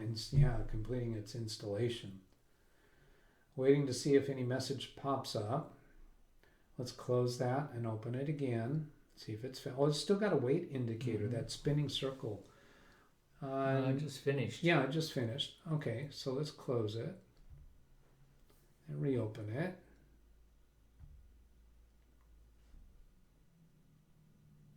Has been updated. Here's what's new. Yeah, because we want to know all that stuff. Click next. You know, I bet we could just close it and reopen again and skip this. Okay. Let's try that.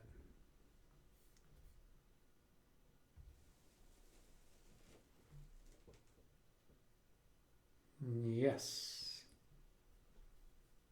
Correctamundo. Yes, is it still loading. still kind of undecided? I think that's it.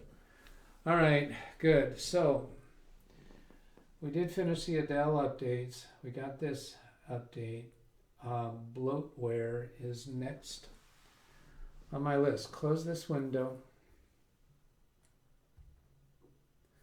This can be pretty time consuming, depending upon how much bloatware your manufacturer has installed and whether you really care about cleaning that stuff up. Click on the Start button and let's go down that list of alphabetical apps. To get the alphabetical apps, go to the All Apps. Access, Acrobat, alarms, calculator, calendar, camera. I'm inclined to leave those. Then Dell Cinema Color. I wouldn't want to keep that. Dell Customer Connect, I don't want to keep. Dell Digital Delivery, I don't want. Mobile Connect, I don't want. Dell Power Management, I don't want. Dell Update, optional. Typically, I'll do the manufacturer's update when I do the original setup, and then the computers are typically going to my clients for day after day work. They never need to update again. Some people will object to that, but I don't want them having pop-up messages on their screens, having to call me, do I need to do this?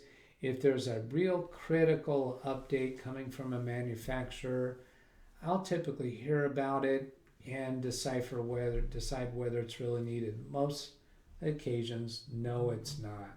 And I just rather them not get bothered with messages. Now, going through each one of these, go ahead and start uninstalling them one at a time. Don't even wait for me to describe the next one. Whoops, that was the wrong way to do it. Yeah, do a right click. Left click actually launched it. Yeah. And I just haven't found any of those ever needed. They might do some extra fun things that a person might be wanting, but yeah, actually in the office environment, never found it. Was that a right click? That was a right click. What's this off business? It looks like its cinema color is turned off. Oh. Go ahead and try turning on. Let's see if we change Or maybe it is on. Your desktop backup or your desktop.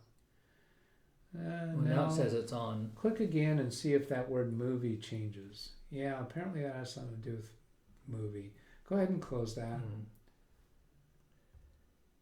Then go back to that again. All apps. And you're certain that was a right click? Well, it's a right quadrant. Let me go down to the bottom here for right click. Yeah, bottom right of your touchpad. There you go. That's different. Oh, pin to start. Ooh. Yeah, but that's not Taskbar. Didn't we want to?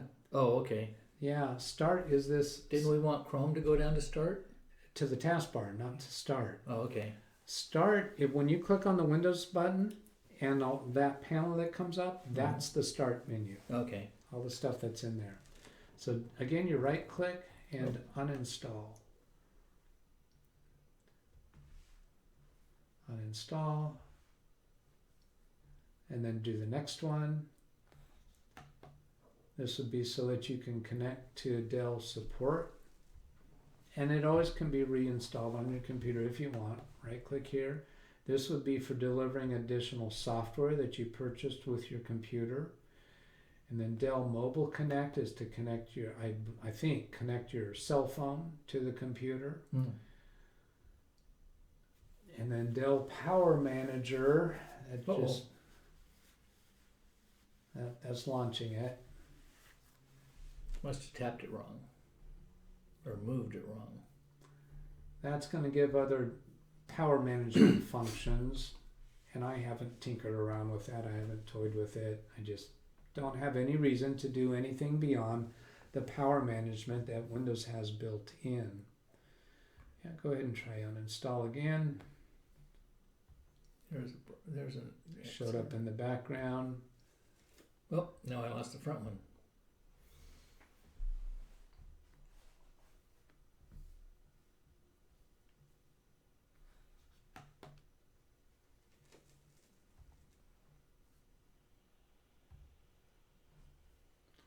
And Dell update. So these are all uninstalling pretty quickly. Nice. Scrolling down, Feedback Hub is sending feedback to Microsoft. I don't even know if that can be uninstalled, but it's not running in the background, so I'm not going to worry about it. Keep going down. Let's see. Get started. Help. Chrome. Groove Music. Keep going. Intel Graphics. Keep going. Mail. Mail is the built-in mail app. It's not doing anything in the background, so it can sit there idle. Microsoft News, yeah, that's all right. It's not running in the background. My Dell, Let's right click on my Dell and uninstall that.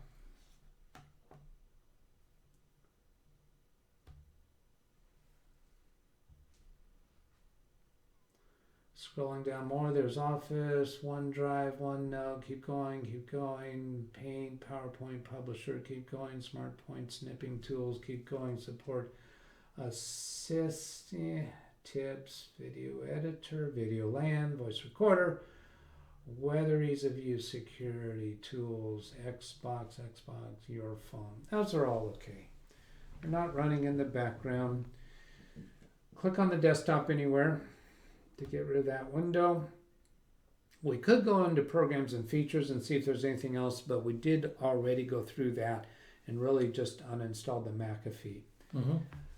There could be other Dell items there. Yes, I do want to find out. So let's go back into appwiz.cpl. That was Windows key R. Oh. Windows key R, and I think hang on a second. I need to move picture-in-picture. AppWiz CPL? Yep, it's still in there, so just click OK. There is still Dell stuff in here. A lot of Dell stuff. All of that Dell stuff is here. Do I need to try refresh? Refresh. Interesting. Does that mean uninstalling it from that apps listing only removes it from that listing and did not actually uninstall it? Could be. Could be why it was so quick. Yeah, click on Dell Digital Delivery Services. Right mouse? Left mouse on Dell Digital Delivery Services and click uninstall above that. Oh. Are you sure you want to uninstall? Yes. Yes.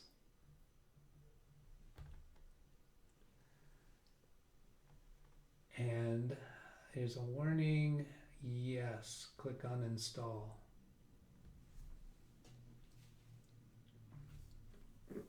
Is this another one for you to click on? Application should be closed. Do not close. Automatically close. Yeah, so click OK should automatically close.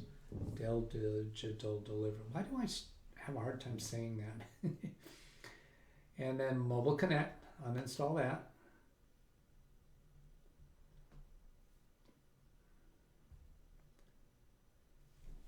And yes. Okay. Now if you right click, it'll give you an uninstall menu right there. If you left click, then you go up to that uninstall button. That's a right click. Okay. Yeah. And if you do that checkbox, you won't have to click this confirmation message anymore. This checkbox? Yep. So the next one shouldn't do that confirmation question.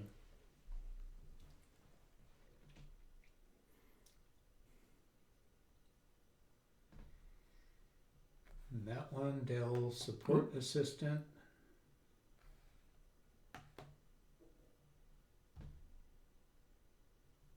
Yes.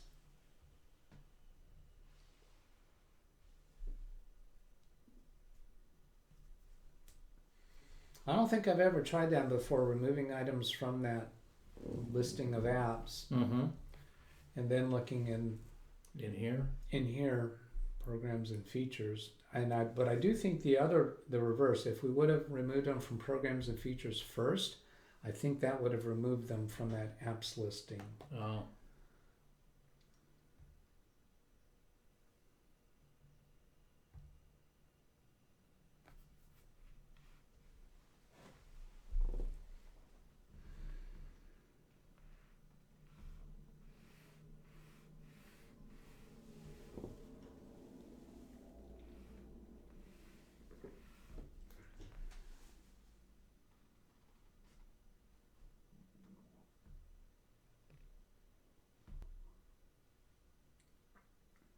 Now, some people watching this video very possibly have looked into these different Dell items in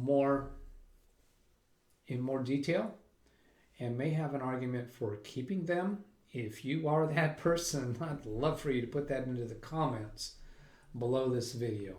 And like I say, I think I said before, I haven't researched them. But when I install a fresh operating system on a computer that doesn't have any of those Dell items, I will install the Dell update just to get those updates and then uninstall it. But if you want to make an argument for keeping those items, I would welcome hearing that argument. Close. Dell Support Assist remediation, we'll drop that one too. I wouldn't be surprised if a lot of people put in the comments in their agreement that they uninstall all of this excess stuff.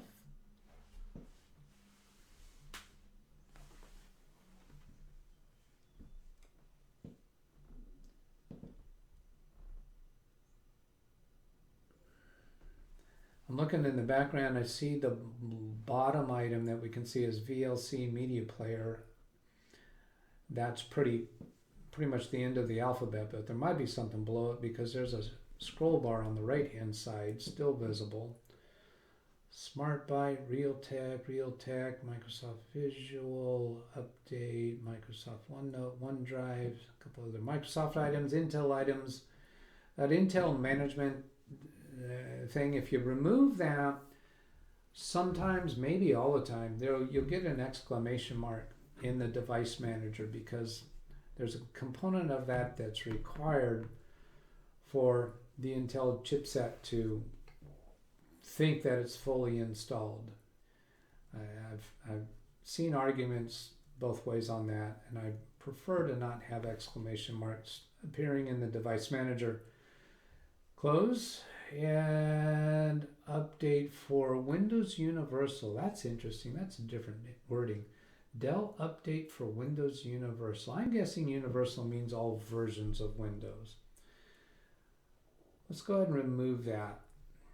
It's my belief, and I haven't researched this either, that when Windows Updates comes across a Dell update, it will still install. But having that Dell update module there will get it to your computer before Windows installs those updates. So if you really want to be sure you're at the most recent, latest, greatest, fixed, patched, whatever of every update available, you might want to keep that. Now we've lost our scroll bar. So yeah, so now VLC Media is the last thing. The list got shorter, so no more scroll bar. All right, let's close that window. So that takes care of bloatware. Now I haven't looked at System Restore at all in Windows 11, so let's have a look at that. The way we'll get to that is click on the Windows button and then type System Restore. And it might show up in the search results before you finish typing all of that. There it is. I saw one. Did it show up? Nope, it went away. Oh, let's back up. Oh, it's towards the top. It was actually right at the top. Put an R. Just type the letter R. System Restore at the top. It says create a restore point. Click on that. We'll find out. So System Restore by default on this new Dell laptop is disabled. It's turned off. So we would never be able to use System Restore to be able to fix a broken computer if System Restore would fix that nature of that. I find that happen often enough that I want System Restore turned on. So we'll click on the C drive where it says OS System C. Oh, there's a double head for you. Scary image. Oh, it was on the video. You didn't see it on your screen. I leaned forward and I got into the split screen. So a little bit higher where it says OSC Systems.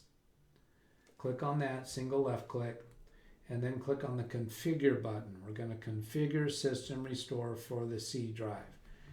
Turn on System Protection. There's a radio button. You click on that so that it's on. Now let's see what this exclamation mark says. Using System Protection on a drive that contains system image backups will cause other shadow copies to be deleted faster than normal.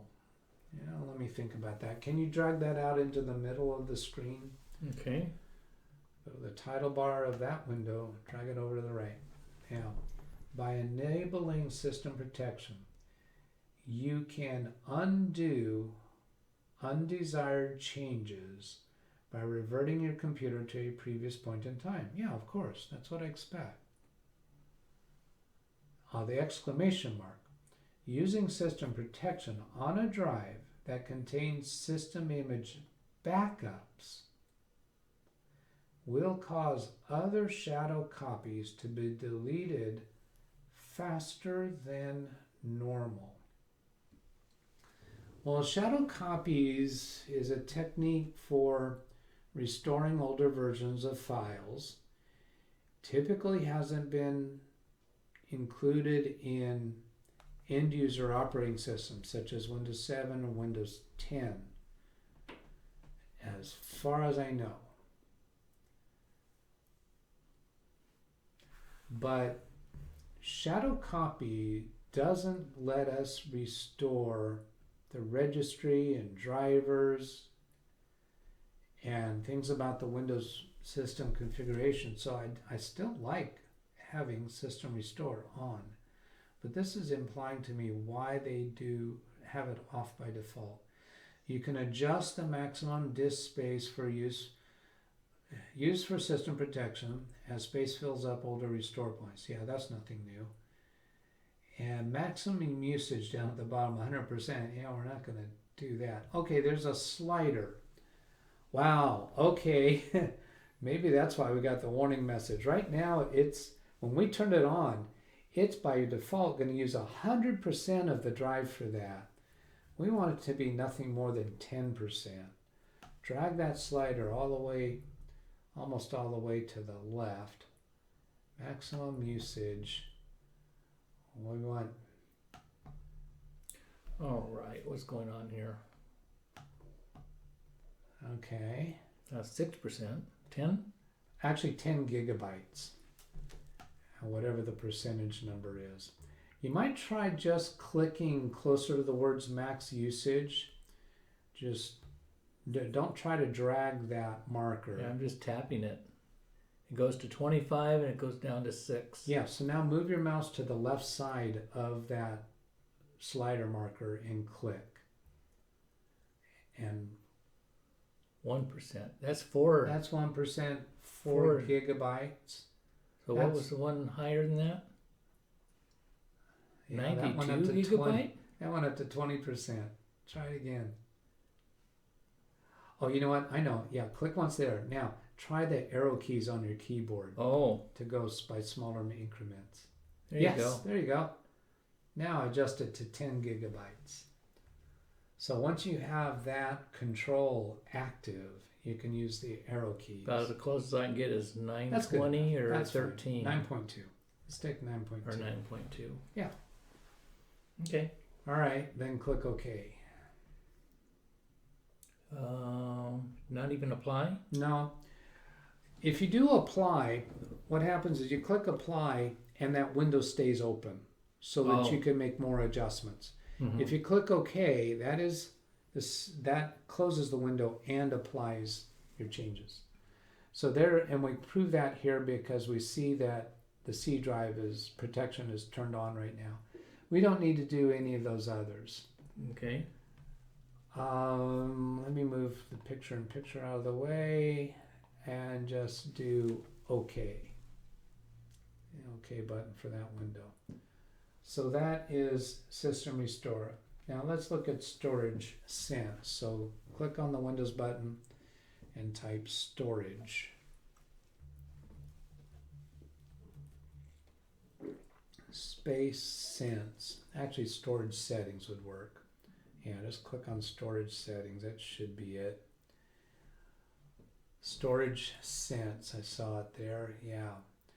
This is telling us about your storage. Starting at the top, you can use your mouse to point to this to emphasize it for the viewers.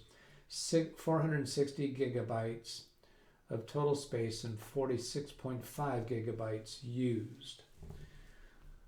And then below that is apps and features. That's taking up 8.61 gigabytes of 46.5 gigabytes. So what's that 46.5 gigabytes? Is that as much space as we can use for apps and features? No, 46.5 is the total space in use by the C drive. That was that little blue line up higher. The next one up right there. That's 46.5. So this next graphic for apps and feature, that entire graph is 46.5 gigabytes. So that's showing of the space in use right now, this dark blue part is the part that's used by apps and features. Then the next graphic is saying other stuff is using 1.96 gigabytes. Then below that is temporary files. So you might expect 8.61 plus 1.96 plus 784 megabytes. Shouldn't that add up to the total amount of space in use? It doesn't.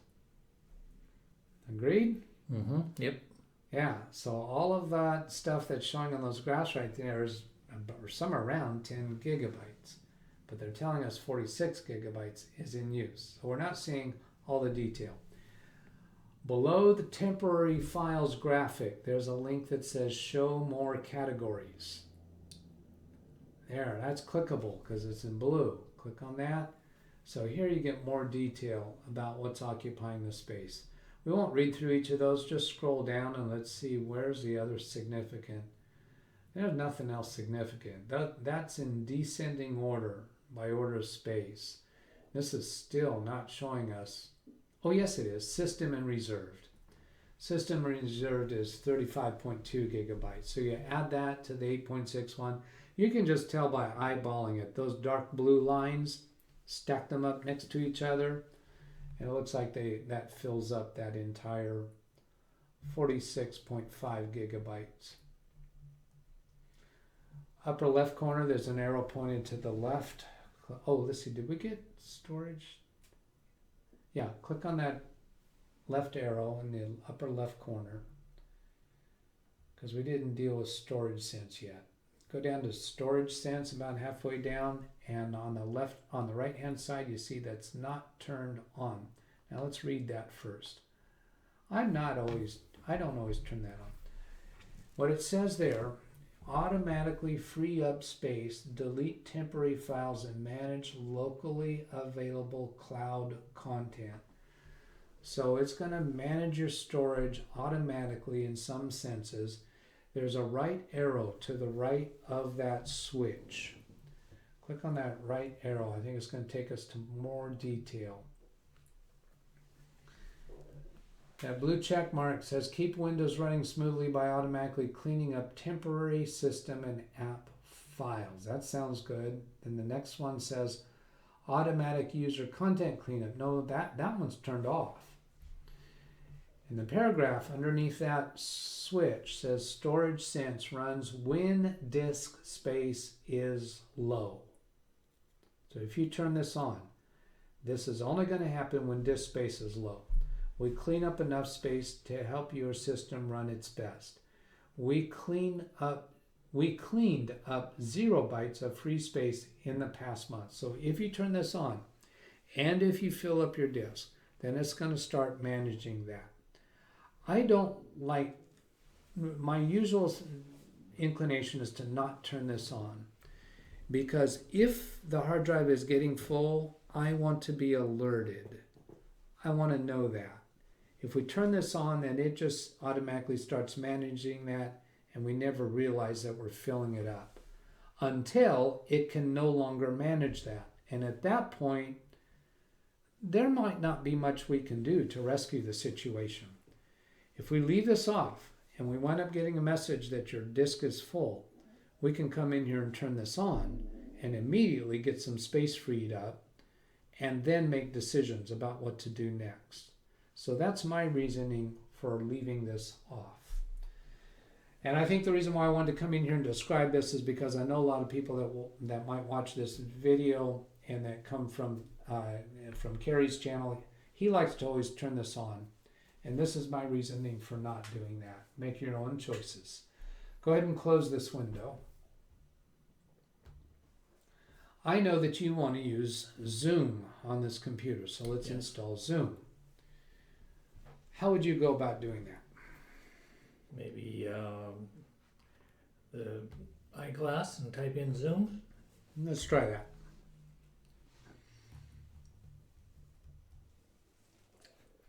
The search results is giving us magnifier zoom level. No, we don't want to zoom to magnify into something. Zoom.com. Is it showing up there? Not here. Yeah, not there. Try adding a .com to that. See if it'll detect what you're trying to do. Yeah, it did. Interesting. Backspace, right now it shows zoom.com, but if you backspace a little bit, and one more, you see zoom.us. Zoom.com is worldwide. Zoom.us is United States. I think you're going to get the same results either way, but let's go ahead and do zoom.us. Click this. No, to the left where it Oh. says, yeah, that one right there. That might have been that might have worked where you were pointing to. I'm not entirely sure. Do you know if you actually have a Zoom account? Yes, I do. Okay. Then I don't see a place here to actually download the software, do you? I just see sign in. Join a meeting, host a meeting, sign in. I think if you sign in, you'll get an option to download. How about solutions in the upper left? That drop down. Products, meetings, marketplace, video, chat, rooms, and on. All right, let's go ahead and have you sign in and see what we get. So where do I sign in? Right here? Yeah. Okay. Now, wait a minute. You probably have this password memorized somewhere, don't you? I mean, in Chrome or in Edge? Do you think I don't think I have it in. Well, yeah, I should have it in. Well, maybe I don't have it in the computer, but I do have it on my iPad in my cell phone. Okay, well, this is Microsoft Edge here because remember what we did is we clicked the magnifying glass and then we searched for Zoom. So since Windows 11 is so difficult to change the default browser, we're in Edge right now. Let's close Edge and let's try opening Chrome and see if Chrome already knows your account credentials. It's on the left side of the screen because we haven't figured out yet how to put it on the taskbar. It might even be up above. Yeah, it might be one of your bookmarks. There it is, right there. Yeah, let's just click on that because it pulled over your bookmarks. Read the report, leading. Let's scroll down and see if there's an installation.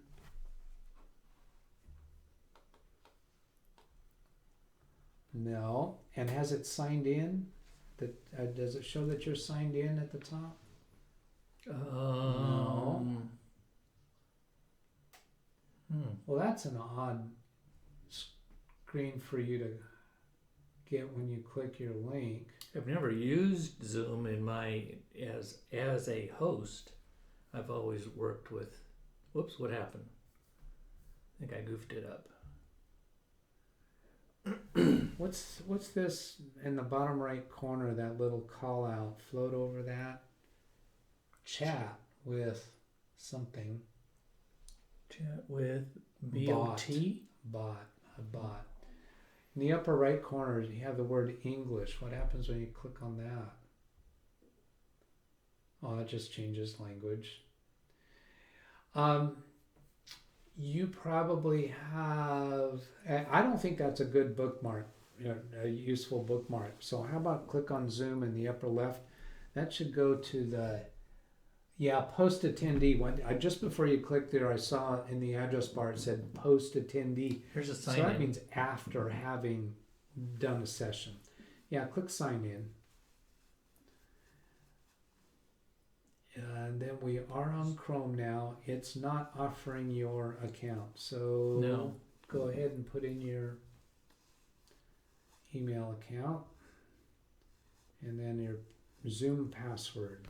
Okay. Yeah, so you don't have that remembered by Chrome. No.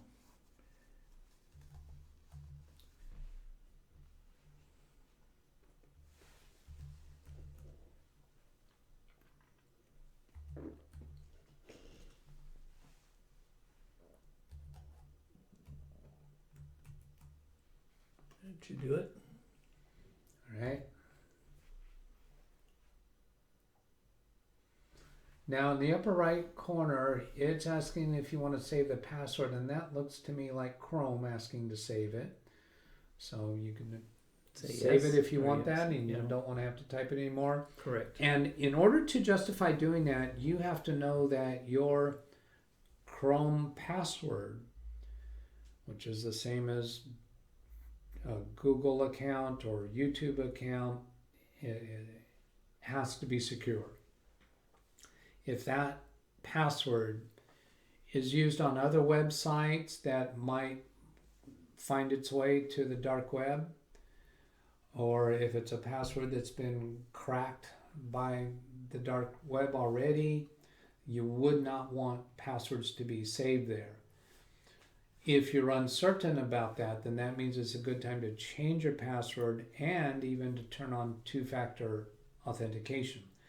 During all of this time that we've signed in your Microsoft account and your Google account, we haven't had to do two-factor authentication at all, which means all of that content is more at risk than if you did have two-factor authentication. We haven't actually installed software yet.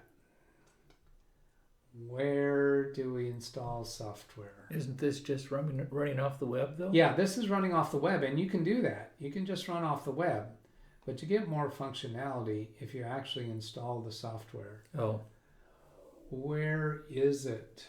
Let's try scrolling down and see if we get an offering for that.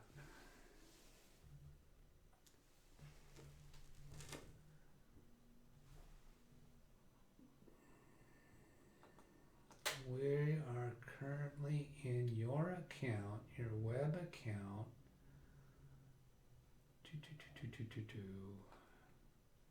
Upgrade to get more features. That's with the license. Okay, there's quite a ways to scroll down more. Let's move further. Keep going, keep going. There's a download in that, all that fine print in that purplish area. Okay. In the second column from the left, the top of that second column from the left, it says download.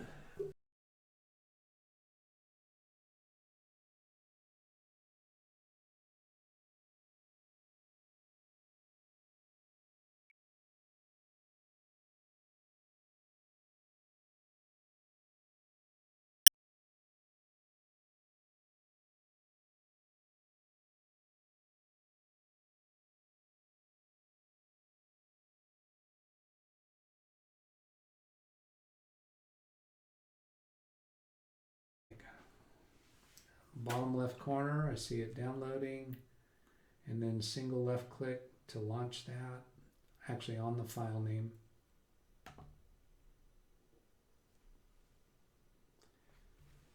Zoom installer, and then answer yes to allow changes.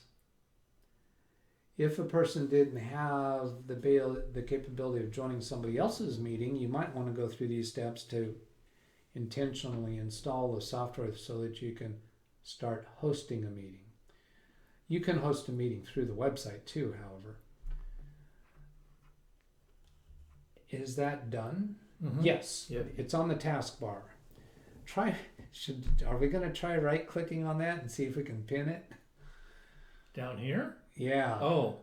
Can we pin that to the taskbar? I'm going to say no. No. It says sign in, join a meeting or sign in. Yeah. Why don't you go ahead and join? Well, let's see. Can we join my meeting? We could, even though I don't have it running. I think that's pointless. We've done enough there. Let's close this window and move on to the next thing to do, and that's to set up my remote connection. Now, Zoom doesn't show up as an icon on your desktop. You can pin it to start. Maybe that, is it possible that Windows 11 doesn't want us adding anything?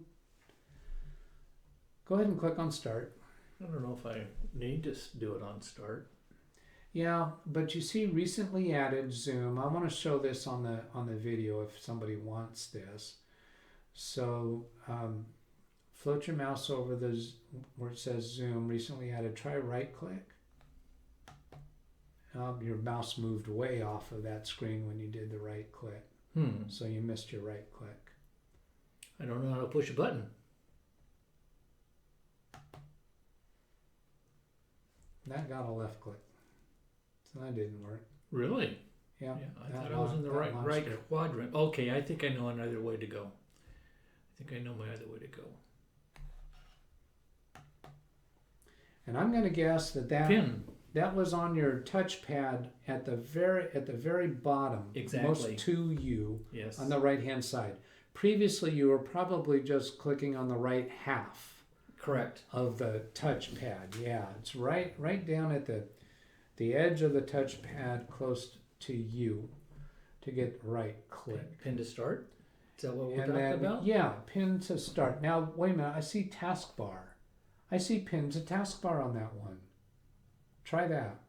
Left. Yeah, left click. Boom.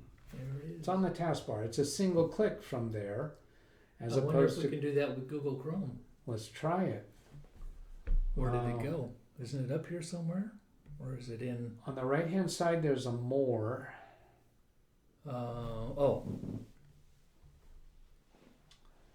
And not there, so then go to back and we'll go to all apps. And then down to Chrome. It's also possible we might be able to do it from right clicking on the desktop. Right click here? Yeah, right click here. Ooh. And then go to more. How about pin to start? Nope. Oh. More. Oh, Taskbar, there it is. Pin to taskbar. That could be because of the other updates that were put on since we tried to find it last time. Maybe. Or we didn't know what we were doing. That's more likely. Let's try right click on VLC Media Player on your desktop and see if there's a pin to taskbar. We don't want to do that, but is it there? Open file location. Let me move the picture out of the way. More options? Yeah, show more options. Yep. Oh, wait. Yes, there is. Yep. Pin to taskbar. Okay, so there are methods to do it, but we can't just drag an icon to the taskbar, which is what I was trying to do earlier. And we don't need to pin VLC Media Player. And as a matter of fact, VLC Media Player, there's absolutely no point for it to be on your desktop at all, because the only times you're going to be using that is probably going to be when you're actually launching a video file of some sort, and it will automatically launch VLC Media Player. So if you like to have a clean desktop, you could right click on VLC Media Player and delete it, and do the same thing with the Adobe Acrobat Reader, because nobody needs that on their desktop. At least I haven't met the person who needs it on their desktop. So is there a delete? Might have to do more options and delete. Now, and this doesn't delete the program, it just deletes the icon from your desktop.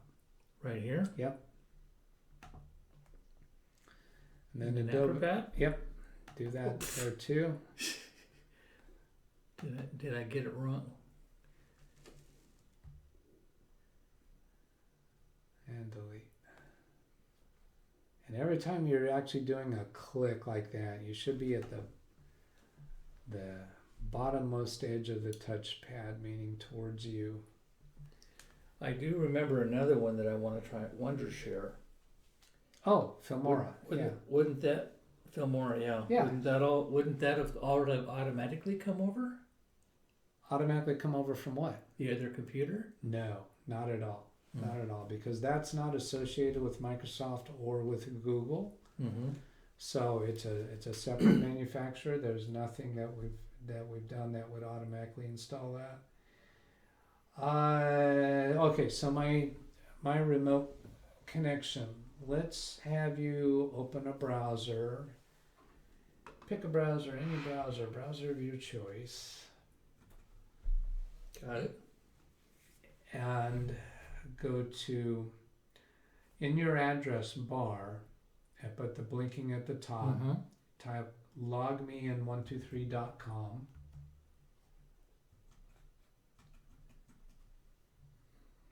Make sure you have the .com.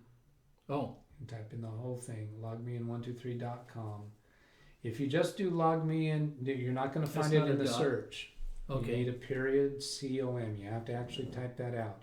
If you don't type that out, you're going to get search results. Ah, And then you have to be very careful that you're clicking on the right one, because the bad guys out there will try to drag you somewhere else. Now I have to come up with a 6-digit code, and I'm going over to my computer number 2 for that. I'll show that here, and I'm going to say that this is, let's say Betts, Stan, and this is your Dell 2021. That's how I'll distinguish it from your other Dell. Not sure you have another Dell. yeah, I can't remember which one that is. So here's your 6-digit code, 483526. And once you've typed in those 6 digits, then the Start Download button is available. Click that. And we'll see that in the upper right corner because this is Microsoft Edge. Google Chrome downloads in the bottom left corner. Hmm. And then it says Open File. Click on Open File.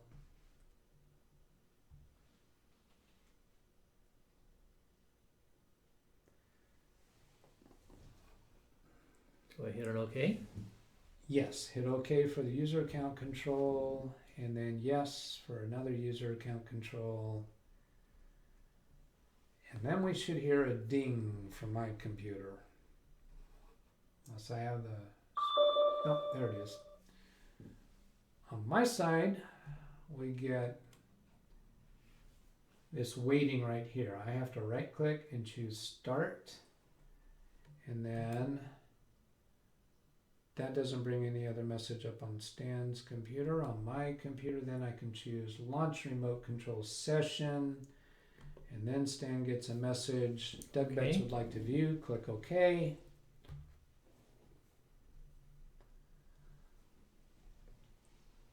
I get a text box in the bottom of that screen that just came up. Text box in the bottom. Well, on your Computer Age Consulting, there's a text box in the bottom part of that square. Oh yeah, where you can type a message. Mm-hmm. Yeah, down here. See, Yeah, I'm connected remotely now, so I can do things on your computer now. I can move that window around.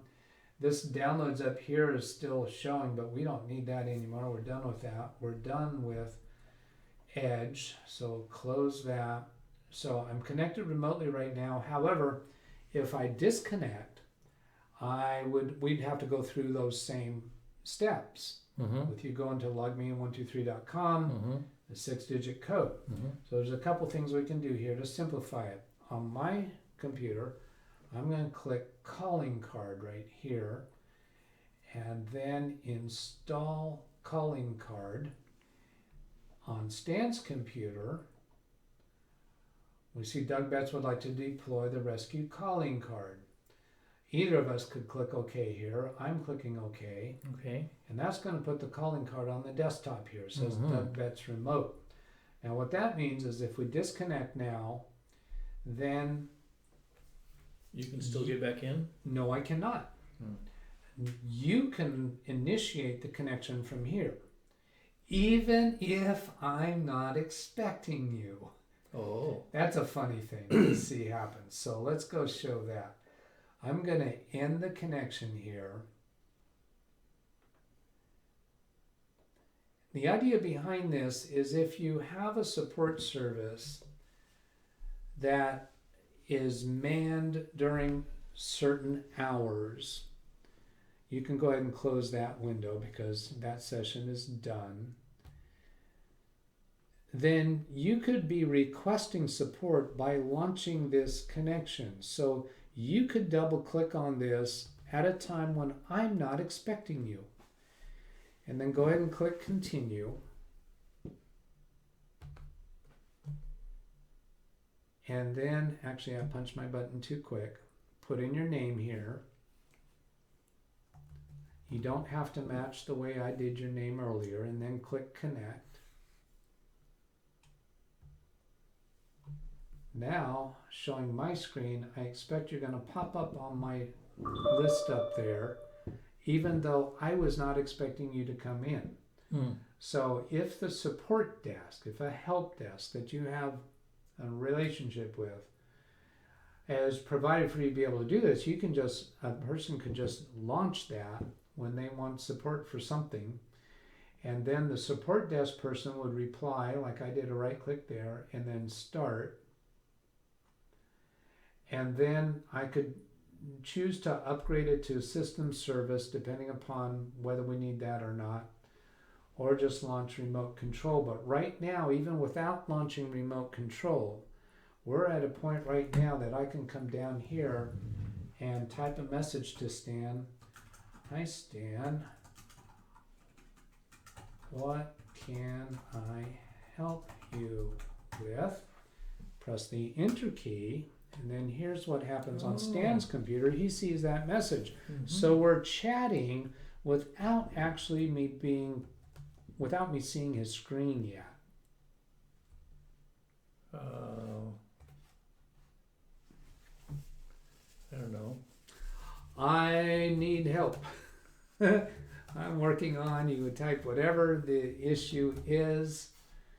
And we didn't, right? Nobody even picked up a telephone. We can just do this straight through chat. So then you click that, and then over here on my screen, I see this message from Stan. So I'm going to deduce from that we probably need to be connected as a system service. So I'm going to click on this system service. That sends a request to Stan with the user account control to click OK. So by doing this, it means I have a little higher level of access to his computer to be able to work on making changes. Answer yes to that.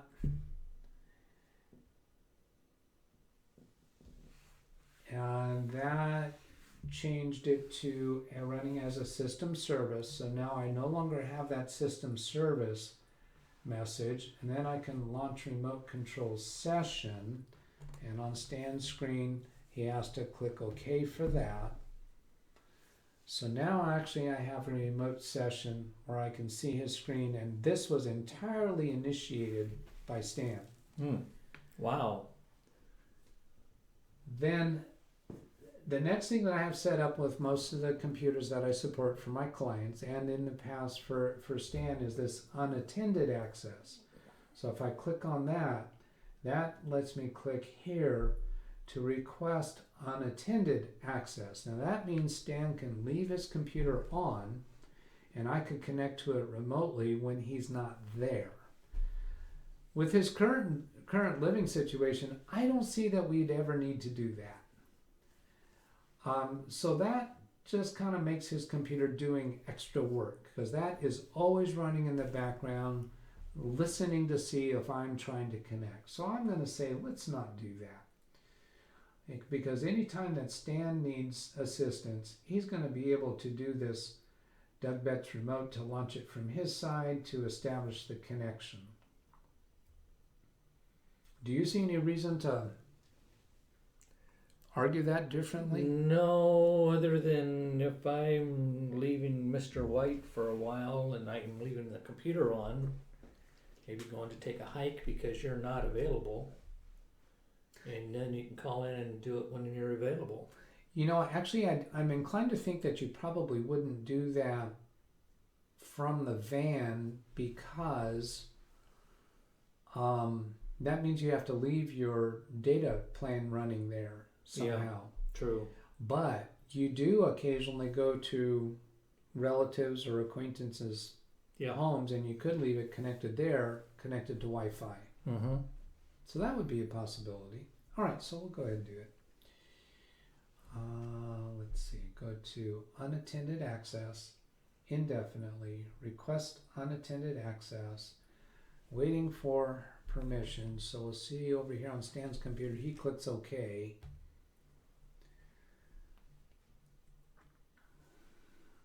And then that changed on my screen over here. So I no longer see request unattended access. It says unattended access enabled. When I click back over here, that shows up down here in the bottom right corner. Gotta move picture in picture out of the way.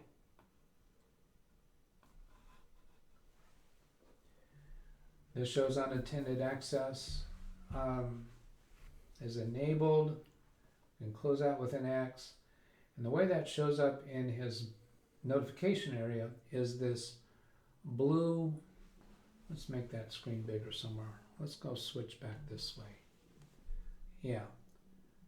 Right there on the, oops, it just disappeared because, why did that disappear? I'm still connected. I see it on my screen. Do you? Yeah, you probably can't see it from that color. Really? See it down here? Yeah. I That don't. one? Oh, you, Or which? this one? Nope, it's neither of those. You gotta click on that to show hidden icons. Yeah, you were hovering over it. No, is that why you could see it? Okay, so that blue circle with a white plus sign and a person is the bottom right corner of those four. Yeah. See, it's so tiny that it's hard to make it out. It's a blue circle or blue dot with a white plus sign, and It says in session. in the bottom right of it, you see what looks like a figure of a person. It's supposed to be a bust with a head. Very difficult to recognize. Now, while you keep that open, I'm going to end the session because when I do that, that icon's going to change. That's what it looks like when I am connected. When I disconnect, now it's just a blue circle with the white plus sign. Mm-hmm. That's the on-screen indication that your computer is available for me to connect to while your computer is unattended. That also makes it quicker and easier for me to make the connection. All right, next thing on my list. Now that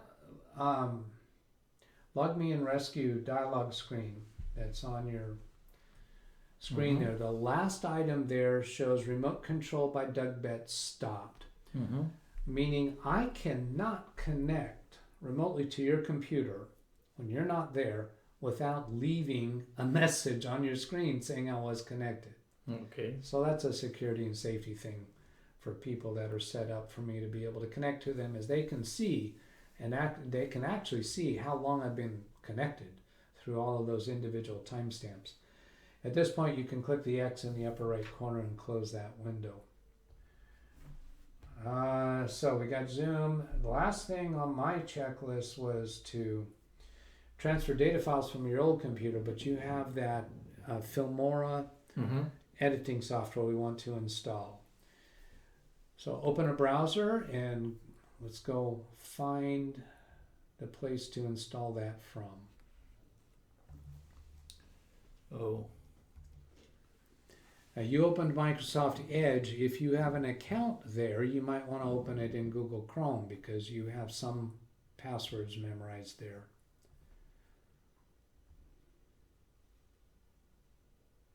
Yeah, I think I do it. And do you have them on a bookmark? Maybe not, because you never need to go to their website when you have the software installed. Yeah. Yeah, so let's just go to their website. Filmora was it, or the other one? Let's try Filmora, if that's all we're remembering between you and me right now. It shows up in suggestions. It's not, that can't be it. Second from the top? Yeah. CA? No, above that. Filmora with an A on the end, isn't that it? Yeah. Yeah. Those other ones are Fillmore, as in the city. So that first one is an advertisement, but the address, the URL, when you look at the actual address, it says filmora.wondershare.net. And we know that to be the correct That's the company. Wondershare, yeah. Yeah. So you can either click on it from the advertisement or you can click on it from the next hit, which is not an advertisement. I don't see that it matters. Somebody, if you click on the advertisement, somebody gets financial credit for that. And I think it's Google in this case. I was trying to find my credentials here. Oh, okay. I'm probably going too fast. I might have passed it.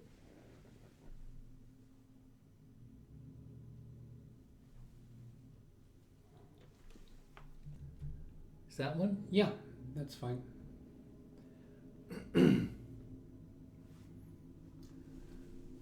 Filmora Wonder Share wants to show notifications. I typically would block something like that. Try the sign in button.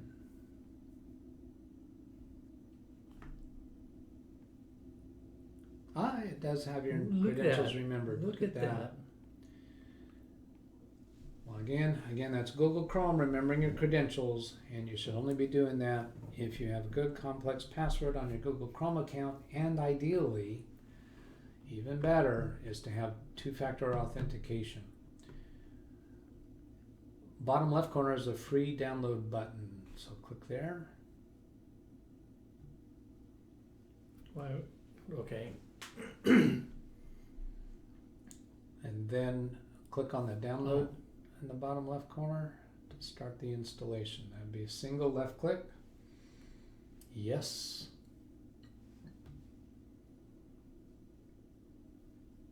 Install. We're always looking for other check boxes. Oh, I didn't even look. I did. Okay. But other check boxes. Right where your mouse is right now, there's like 5 dots, and it's circulating between those, and you can control that by clicking on those dots if you want it to stay longer on any one of those, so that you can read what the message is.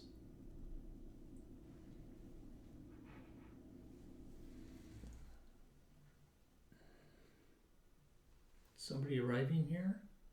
No, that's that's a car that parks across the street and then gets picked up by somebody else. They drive somewhere else.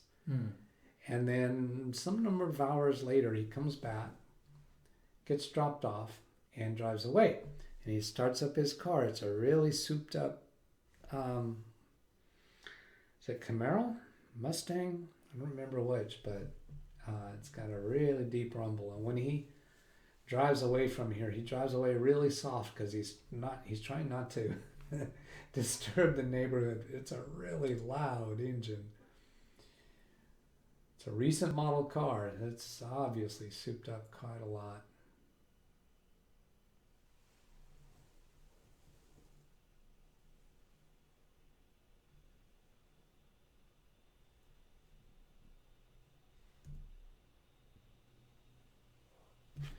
There it is. What you got? The password? Filmora sign in.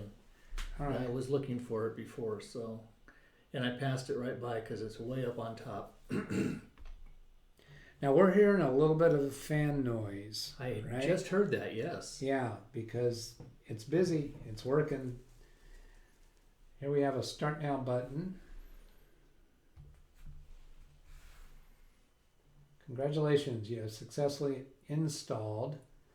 There's notifications again because we've just returned to the website. We can actually close that website entirely. And So do I want to close this window too? Yeah, either way, you can close that window, then close the browser. You could have gone straight to closing the browser, I'm sure. So here it's loading. Message center, and then you've got what looks like a close button on the